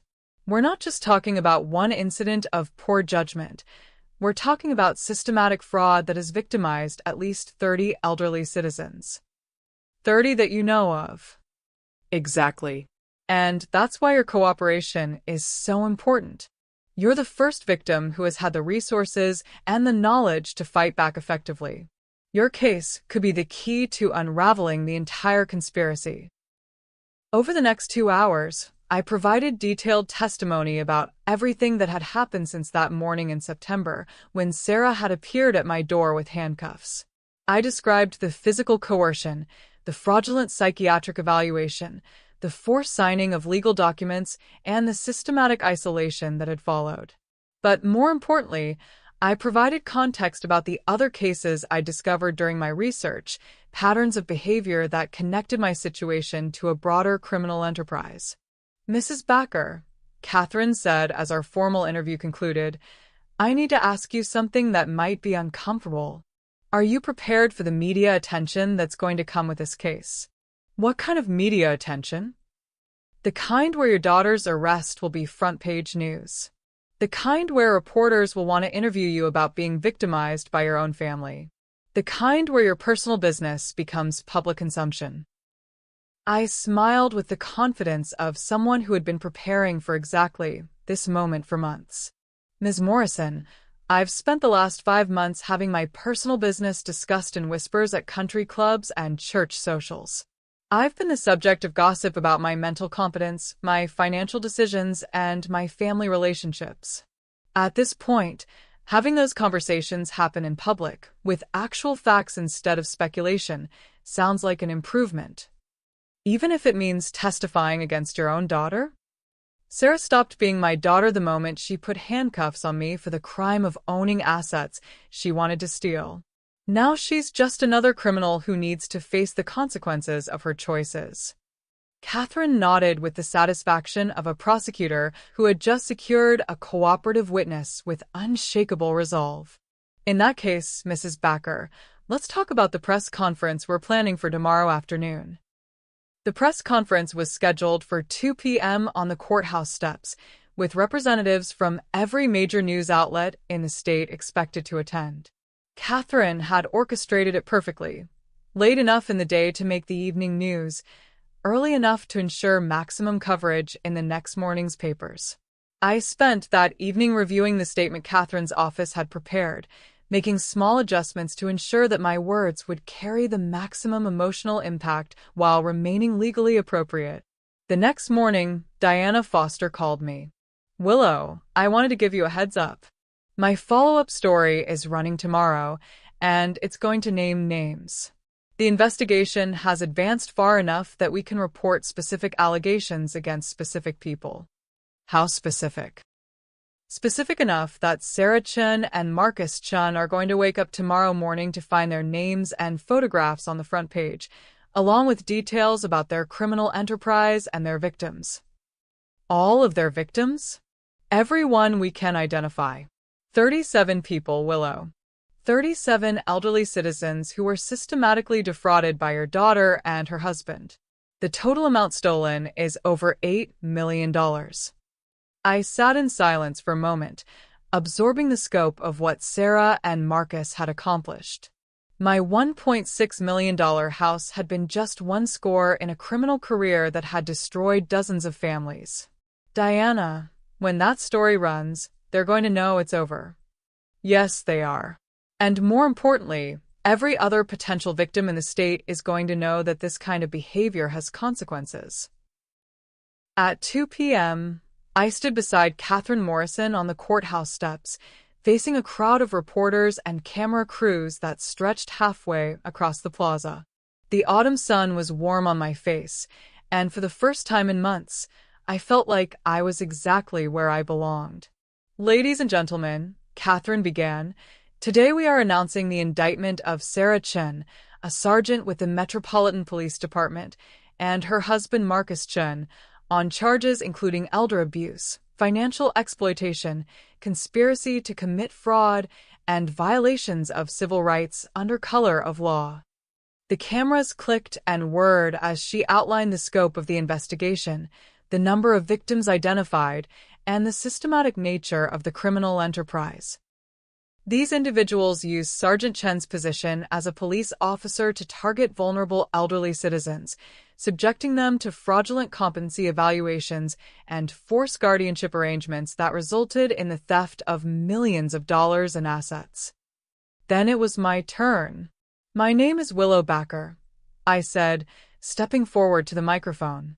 5 months ago, I was a 58-year-old woman living independently in my own home, managing my own finances, and enjoying my retirement. Today, I am here to tell you what happened when my own daughter decided that stealing my life was easier than asking for my help. I described that morning in September, when Sarah had handcuffed me in my own driveway, the humiliation of being forced to sign legal documents under duress, and the months of exile that had followed. But I also want you to know that I am not just a victim. I am a woman who fought back. I am someone who refused to accept that being elderly made me powerless. And I am here today to make sure that what happened to me never happens to anyone else. The questions from reporters were sharp and direct. Mrs. Backer, how does it feel to testify against your own daughter? It feels like justice. Sarah made a choice to commit crimes against vulnerable people. The fact that one of those people was her mother doesn't make those crimes less serious. It makes them more serious. Do you believe your daughter can be rehabilitated? I believe my daughter can face the consequences of her choices and learn from them, just like any other criminal. Whether she chooses to be rehabilitated is up to her. What do you want other families to learn from your experience? I want them to learn that elder abuse is a crime, not a family matter. I want them to learn that having power over someone doesn't give you the right to exploit them. And I want them to learn that some people fight back, no matter how old they are or how powerless they might seem. The press conference lasted 45 minutes, and by the time it ended, I knew that Sarah and Marcus's world was about to change dramatically. That evening, I watched the coverage from my small apartment, seeing my own face on every local news channel and knowing that by morning, the story would be picked up by national outlets. But the most satisfying moment came at 11 p.m. when my phone rang. Mother, please. You have to stop this. Sarah's voice was barely recognizable. Raw, desperate, broken. Stop what, darling? The media circus. The public humiliation. You've made your point, now please just make it stop. Sarah, I didn't create this media circus. I simply told the truth about what you did to me. If that truth is causing you public humiliation, perhaps you should have considered that possibility before you handcuffed your mother in front of her neighbors. We'll give you everything back. The house, the money, all of it. We'll reverse the guardianship, restore your legal status, pay for damages. Just please stop destroying our lives. I'm not destroying your lives, Sarah. I'm revealing your lives. There's a difference. Marcus is talking about suicide. The stress, the shame, the knowledge that we're going to prison, he can't handle it. Then perhaps Marcus should have considered those consequences before he decided to steal from elderly people for a living. How can you be so cold? How can you care so little about what happens to us? I paused, considering my response carefully. This was the moment I'd been building toward, the opportunity to explain to Sarah exactly what she'd lost when she'd chosen theft over truth. Sarah, do you remember when you were 12 years old and you wanted to go to summer camp? What? Mother, this isn't the time for... You remember. The expensive camp that all your friends were attending. We couldn't afford it that year because your father had just lost his job, but you begged me to find a way. I remember. Do you remember what I told you? You said that if something was really important to me, we'd find a way to make it work. That family helped family no matter what. And do you remember what I did? You took a second job. Cleaned offices at night so you could earn the money for camp. I worked 16-hour days for 3 months so my daughter could have something that mattered to her. Because that's what mothers do for their children. They sacrifice for them. They protect them. They put their children's needs ahead of their own comfort. Mother. Now I want you to tell me, Sarah, when you needed money, when you were in financial trouble, when you were facing serious consequences for Marcus's debts, did you come to me and ask for help? Silence. Did you explain your situation and ask if there was a way for family to help family? We thought. You thought it would be easier to steal from me than to ask me for help. You thought I was old and vulnerable and wouldn't be able to fight back. You thought you could take what you wanted and I would just accept it. We were desperate. I was desperate when I worked 16-hour days to send you to summer camp. But I didn't steal from someone else to solve my problem. I made sacrifices, and I found honest solutions.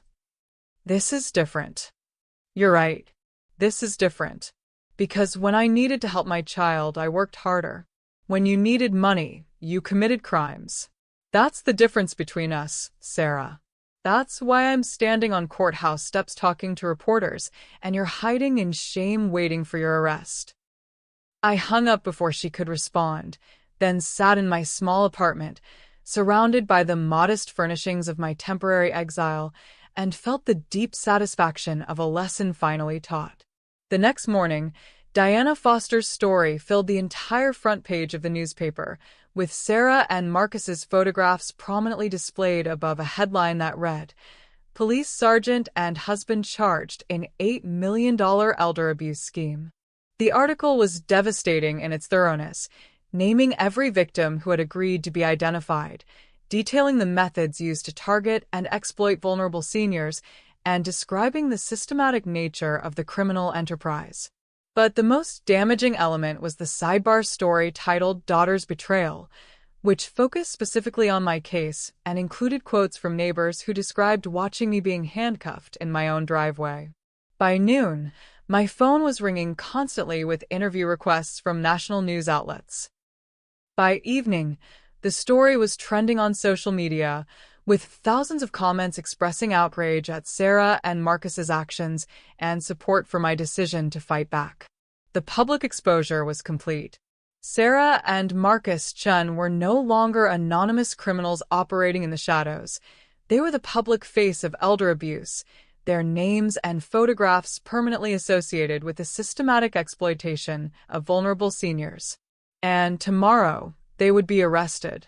But first, They would have to endure one more night of knowing that their perfect crime had become their perfect destruction, and that the woman they had thought was too old and powerless to fight back had orchestrated every moment of their downfall with the precision of someone who had been planning their destruction since the moment they'd underestimated her.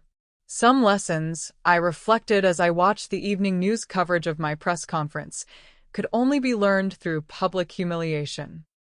And Sarah and Marcus were about to graduate summa cum laude from that particular school of education.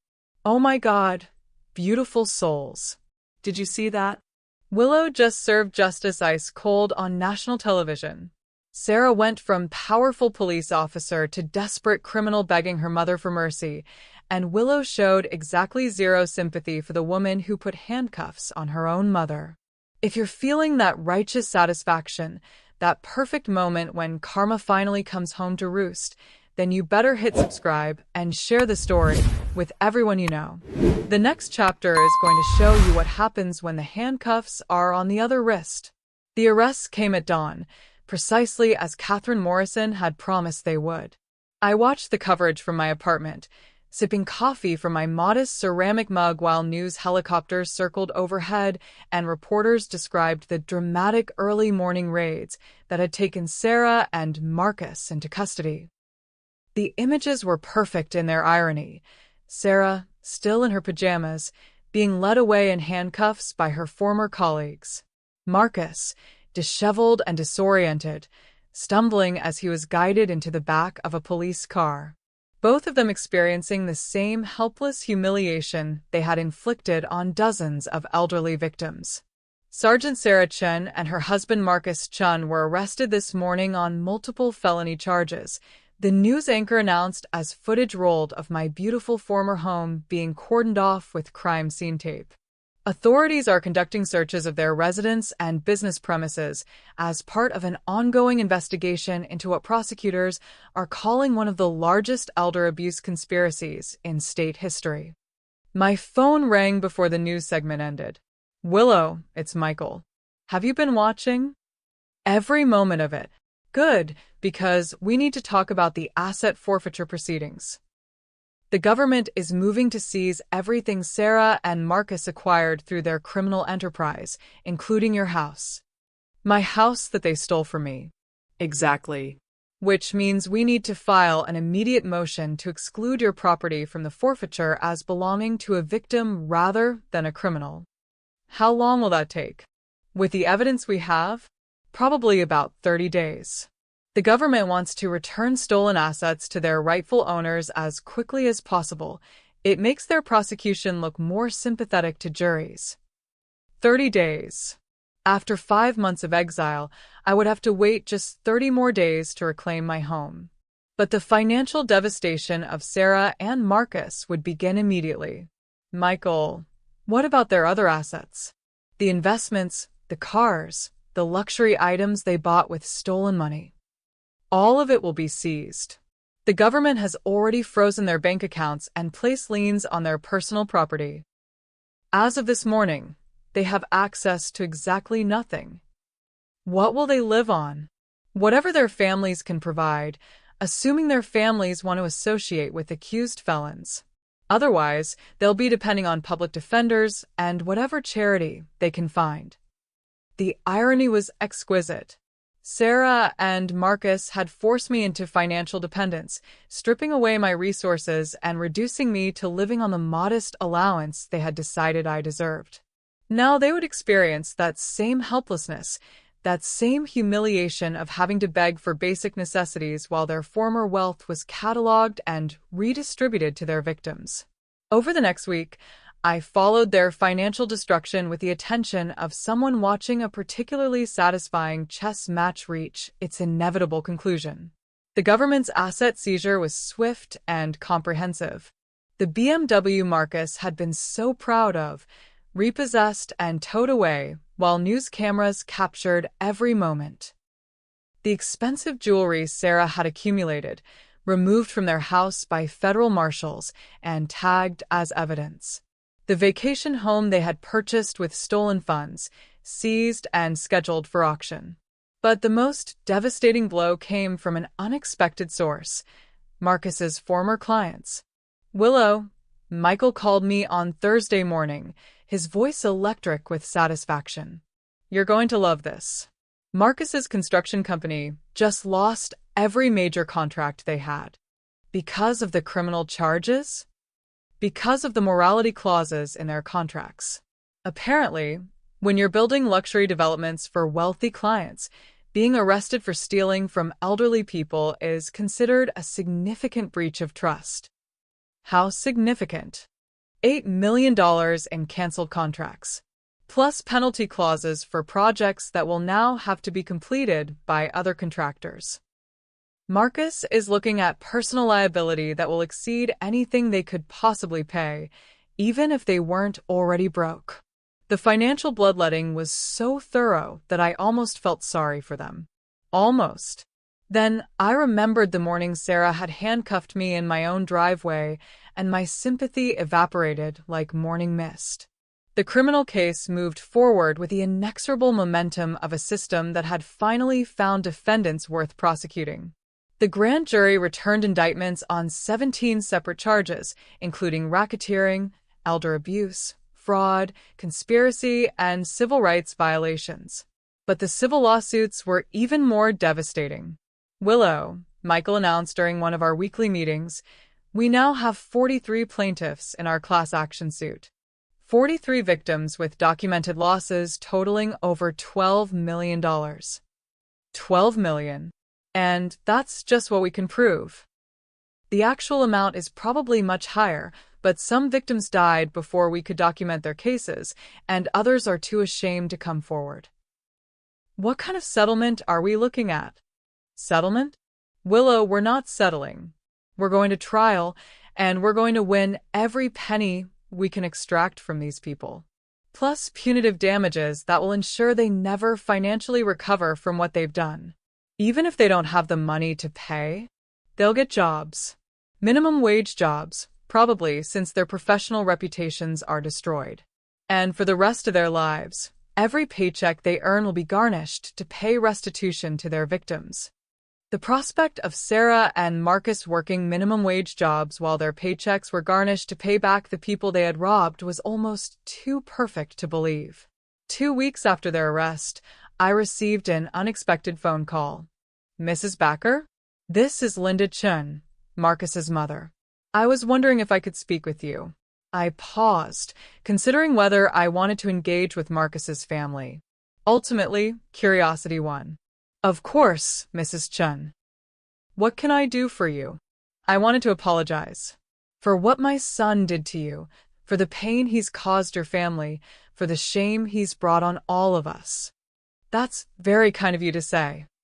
Mrs. Backer, I need you to know that Marcus wasn't raised to behave this way. His father and I taught him to respect his elders, to work hard for what he wanted, to treat people with dignity and kindness. I'm sure you did your best, Mrs. Chen. We did. But somewhere along the way, he lost his moral compass. The gambling, the debts, the desperation, it changed him into someone we didn't recognize. Mrs. Chun, are you asking me to show mercy during the sentencing? I'm asking you to remember that he has a family who loves him. Parents who are ashamed of what he's done but who still hope he can somehow make amends for his crimes. I sat in silence for a moment, thinking about the pain in this woman's voice. She was suffering for her son's choices, just as I had suffered for my daughter's choices. Mrs. Chun, I appreciate your call, and I'm sorry for the pain your family is experiencing.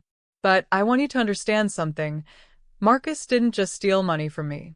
He stole my dignity, my independence, my sense of safety in my own home. He handcuffed me like a criminal and forced me to sign away my life's work. I know, and there's no excuse for that. You're right, there isn't.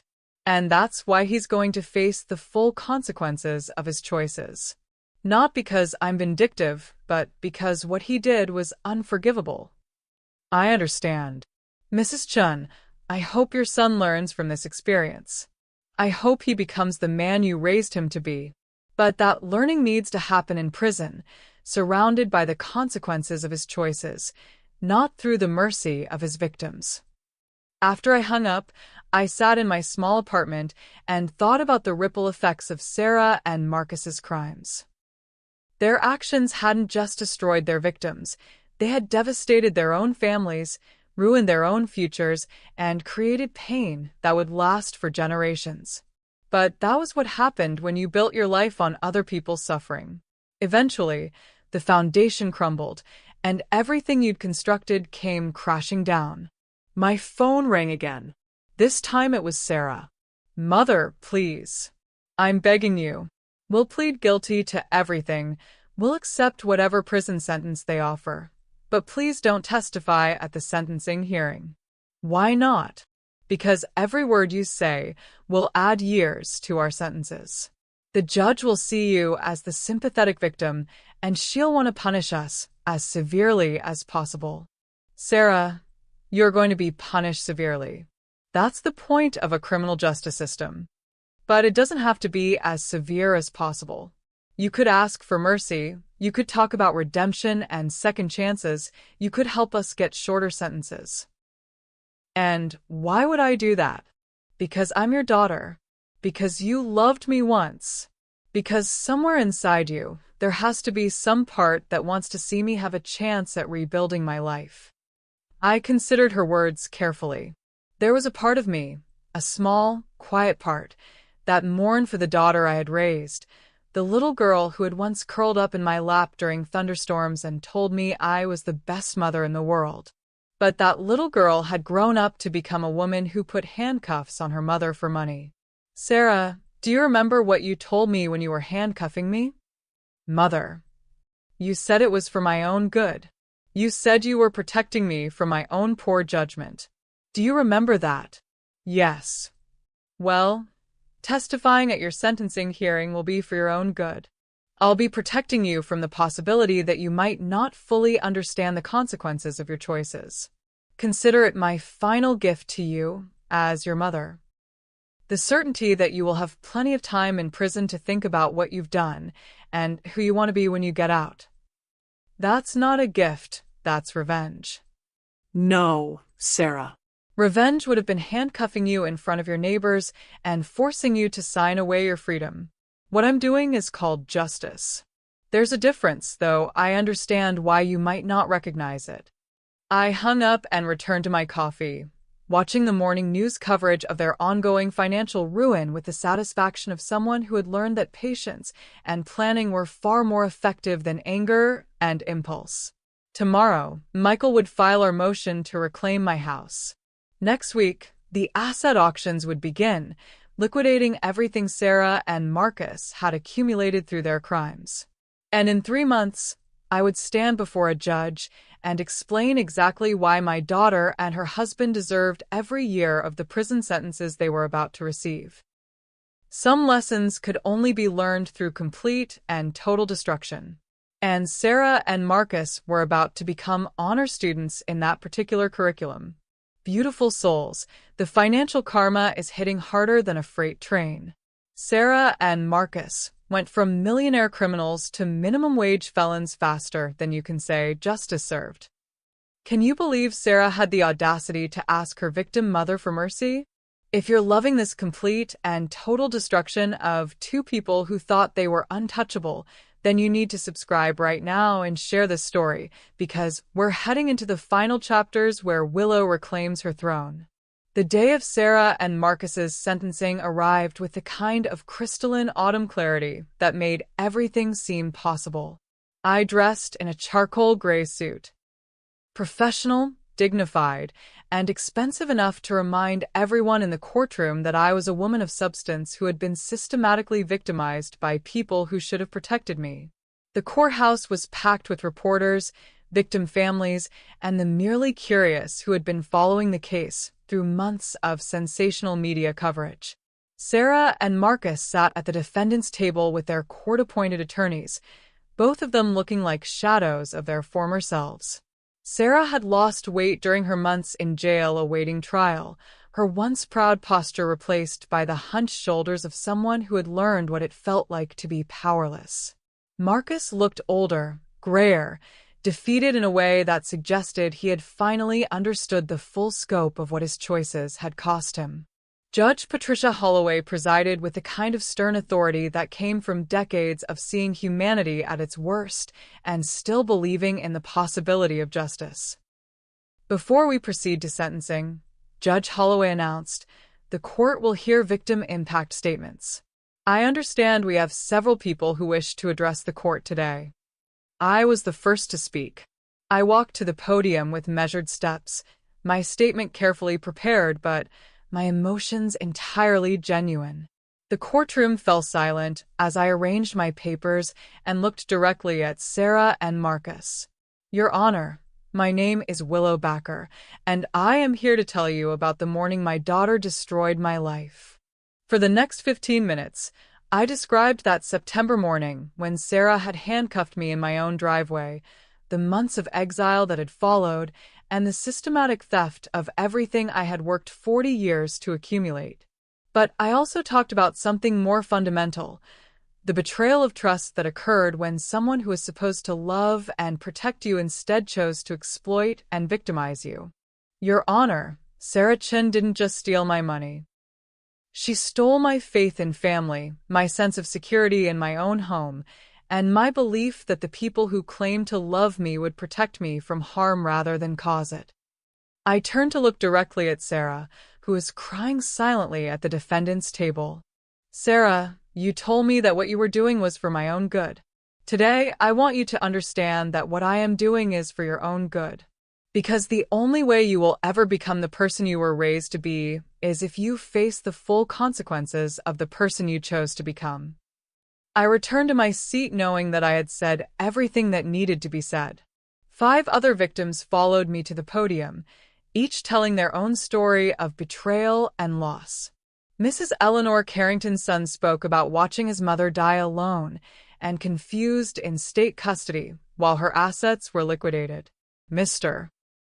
Robert Martinez's daughter described the depression and despair that had consumed her father after he'd been declared incompetent and separated from his lifelong home. By the time the victim statements were complete, several jurors were crying, and Sarah and Marcus looked like they wanted to disappear into the floor. Judge Holloway reviewed the sentencing guidelines with clinical precision, weighing the severity of the crimes against the defendant's lack of prior criminal history and their expressions of remorse. The court finds that the defendants engaged in a systematic pattern of criminal behavior that targeted some of our community's most vulnerable citizens, she announced. These crimes were not impulsive acts of desperation, but calculated decisions to exploit trust and abuse authority for personal financial gain. She turned to address Sarah directly. Sergeant Chin, you took an oath to protect and serve the citizens of this community. Instead, you used your badge and your authority to target elderly citizens for financial exploitation. You violated not only the law, but the fundamental trust that makes civil society possible. Mr. Marcus Chen, you served as the operational coordinator of this criminal enterprise, using your charm and apparent respectability to gain access to victims and execute the fraudulent schemes that your wife's position made possible. Judge Holloway paused, consulting her notes one final time. Therefore, it is the judgment of this court that Sarah Chin be sentenced to 22 years in federal prison, followed by 5 years of supervised probation. Marcus Chen will be sentenced to 18 years in federal prison, followed by 5 years of supervised probation. The courtroom erupted in murmurs and gasps. 22 years for Sarah, 18 for Marcus. Sentences that would effectively end their productive adult lives and ensure they would emerge from prison as elderly people themselves. Additionally, Judge Holloway continued, the defendants are jointly and severally liable for restitution in the amount of $12.4 million to their identified victims, plus attorney fees and court costs. $12 million they would never be able to pay, on salaries they would never be able to earn, for crimes they would spend the rest of their lives regretting. As the defendants were led away in handcuffs, Sarah crying openly now, Marcus staring straight ahead with the empty expression of someone whose spirit had been completely broken. I felt a complex mixture of satisfaction and sadness. Satisfaction because justice had been served with the kind of thoroughness that would serve as a warning to anyone else who might consider victimizing vulnerable seniors.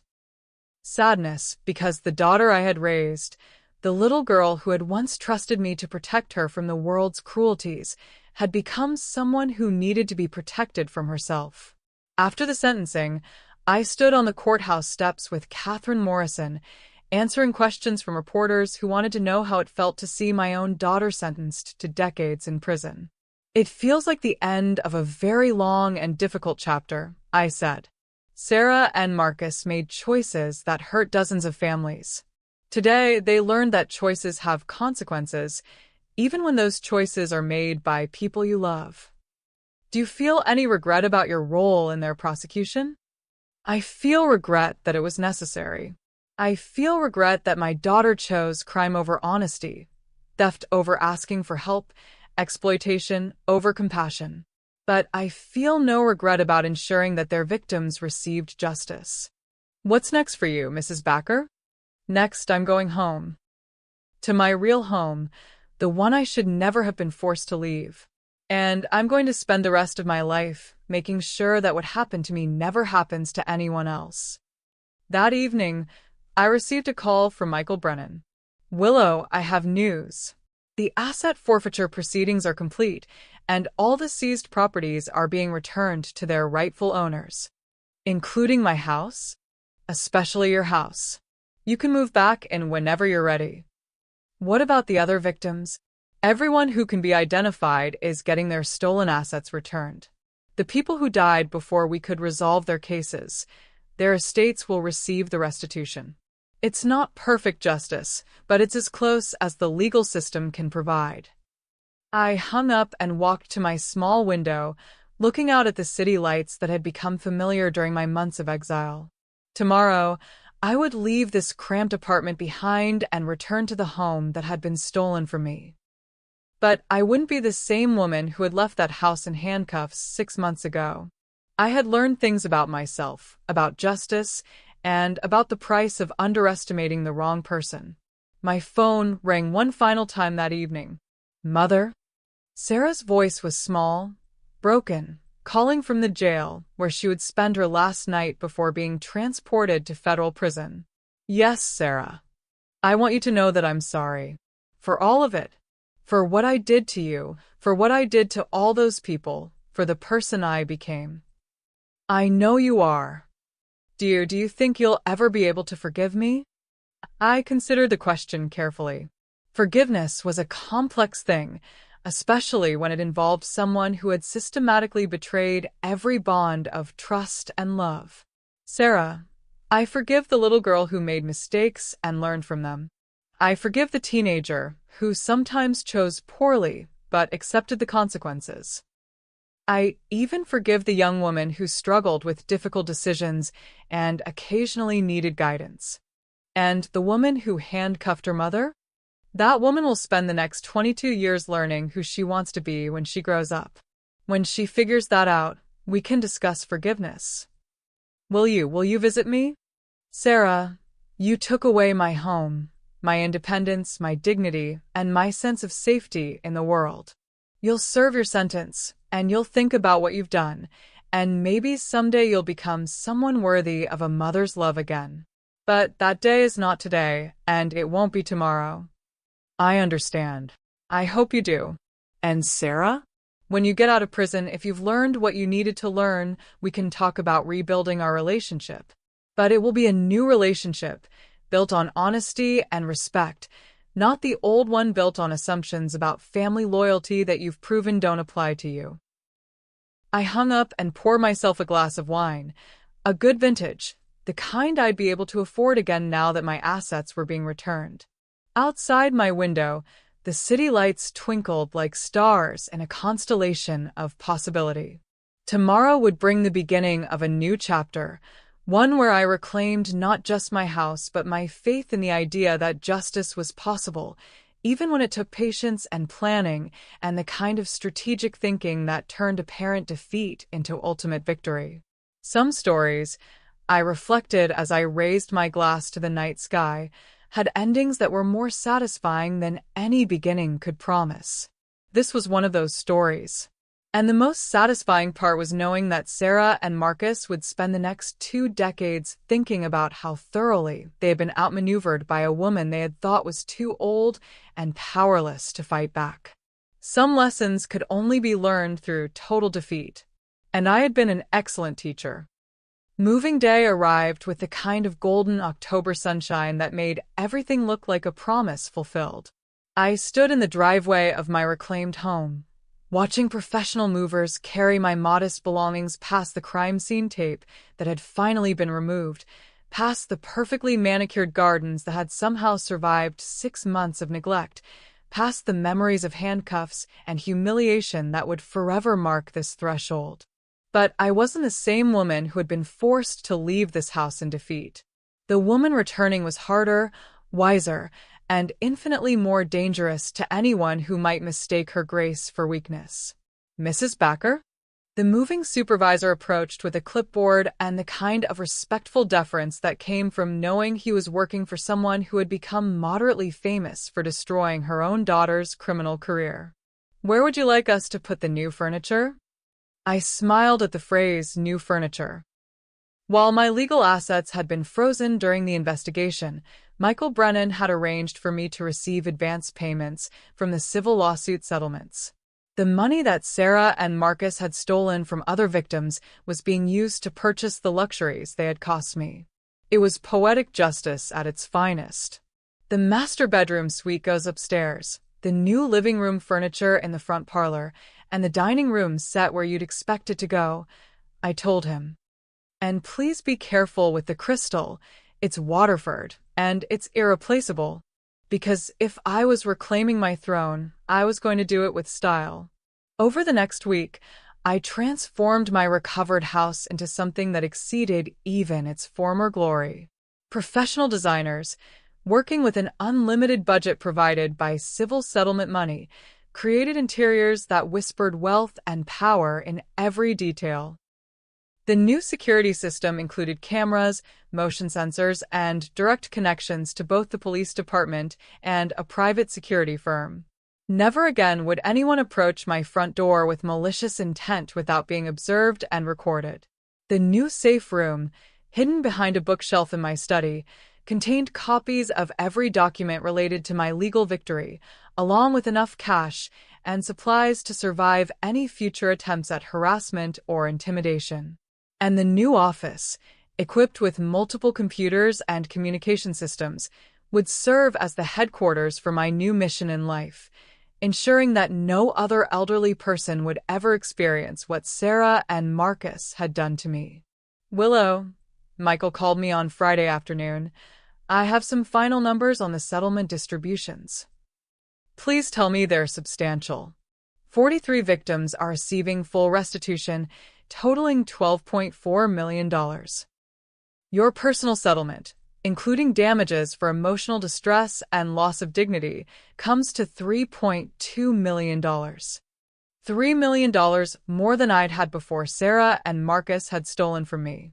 Their crime had actually increased my wealth while destroying their own lives, an outcome so perfectly ironic that I had to admire the universe's sense of poetic justice. What about the ongoing garnishment of their future earnings? That will continue for the rest of their lives. Every job they get when they're released from prison, every paycheck they earn, will be subject to restitution payments. They'll essentially be working for their victims until the day they die. And their appeals? Denied at every level. The convictions are final, the sentences are being served, and there's no legal mechanism for reducing their obligations to their victims. I hung up and walked through my beautiful home, admiring the way afternoon sunlight streamed through windows that I would never again fear losing. Every room had been restored to perfection, but more than that, every room had been improved beyond what it had been before my temporary exile. That evening, I did something I hadn't done in 6 months. I invited people over. Not a party, exactly, but an informal gathering of the friends and allies who had supported me through the darkest period of my life. Margaret Thornton, who had used her social connections to spread awareness of elder abuse issues. Judge Patricia Holloway, who had ensured that justice was served with appropriate severity. Detective Rachel Martinez, whose investigation had exposed the full scope of Sarah and Marcus's crimes. And Diana Foster, whose journalistic coverage had turned my personal tragedy into a public crusade for justice. "Willow," Diana said as we stood on my restored patio, sipping champagne that cost more per bottle than most people spent on groceries in a month. "I have to ask, was this outcome what you were planning from the beginning?" "What do you mean?" "I mean, did you always know that your patient, methodical response would be more devastating than any immediate retaliation could have been?" I considered the question while watching the sunset paint my garden in shades of gold and crimson.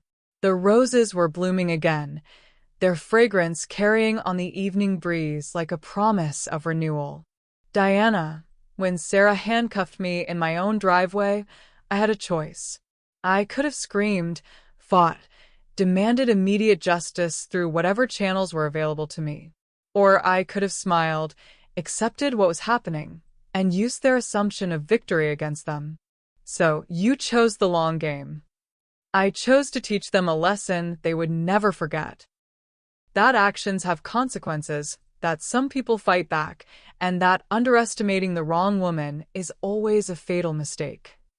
And now they're in federal prison, facing decades of incarceration and a lifetime of financial servitude to their victims.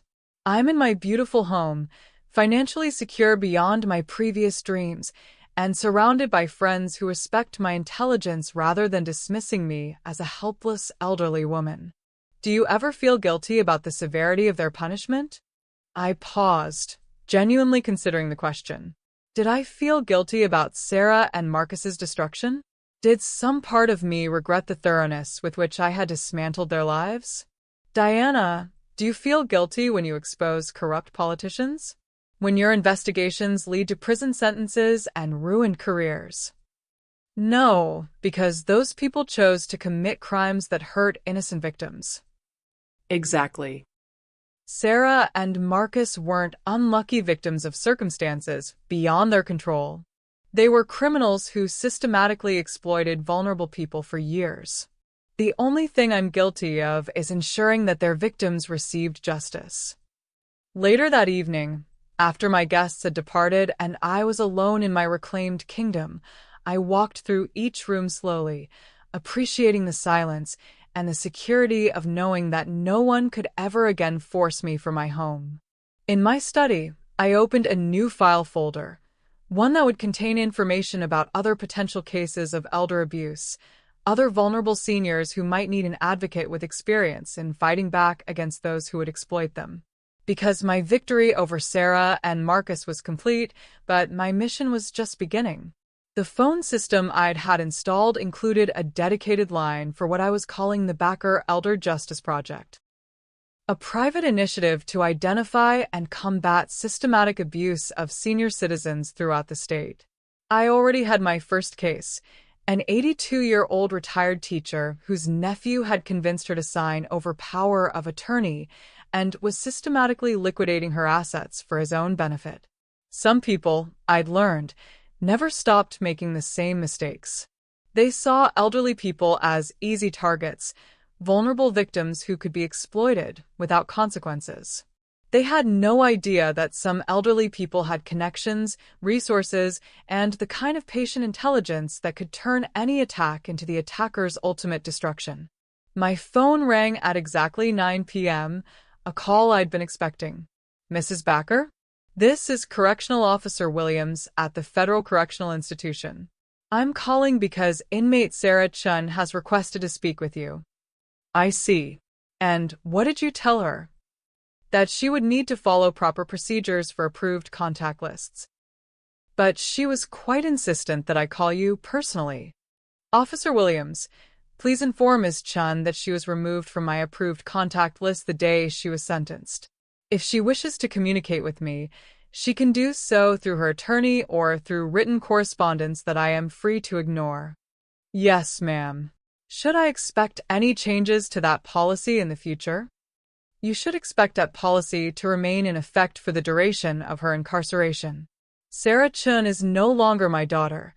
She's just another convicted felon who will serve her time and face the consequences of her choices. Understood, Mom.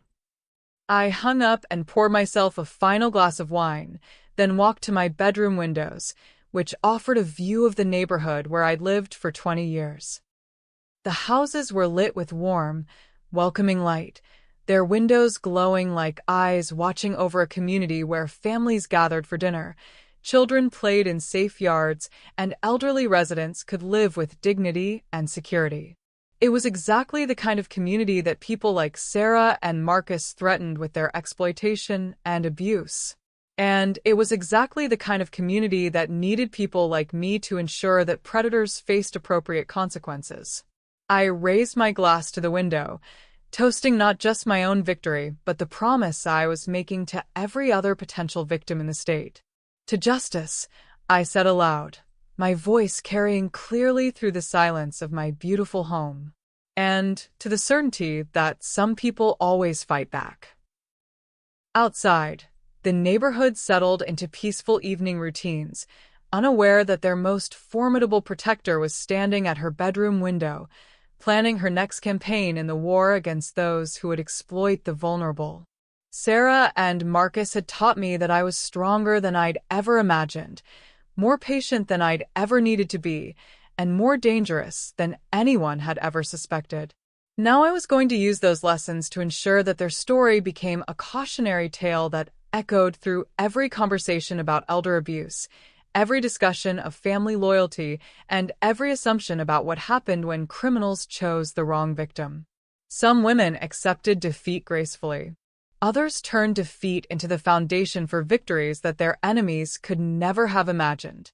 I had chosen to be the second kind of woman.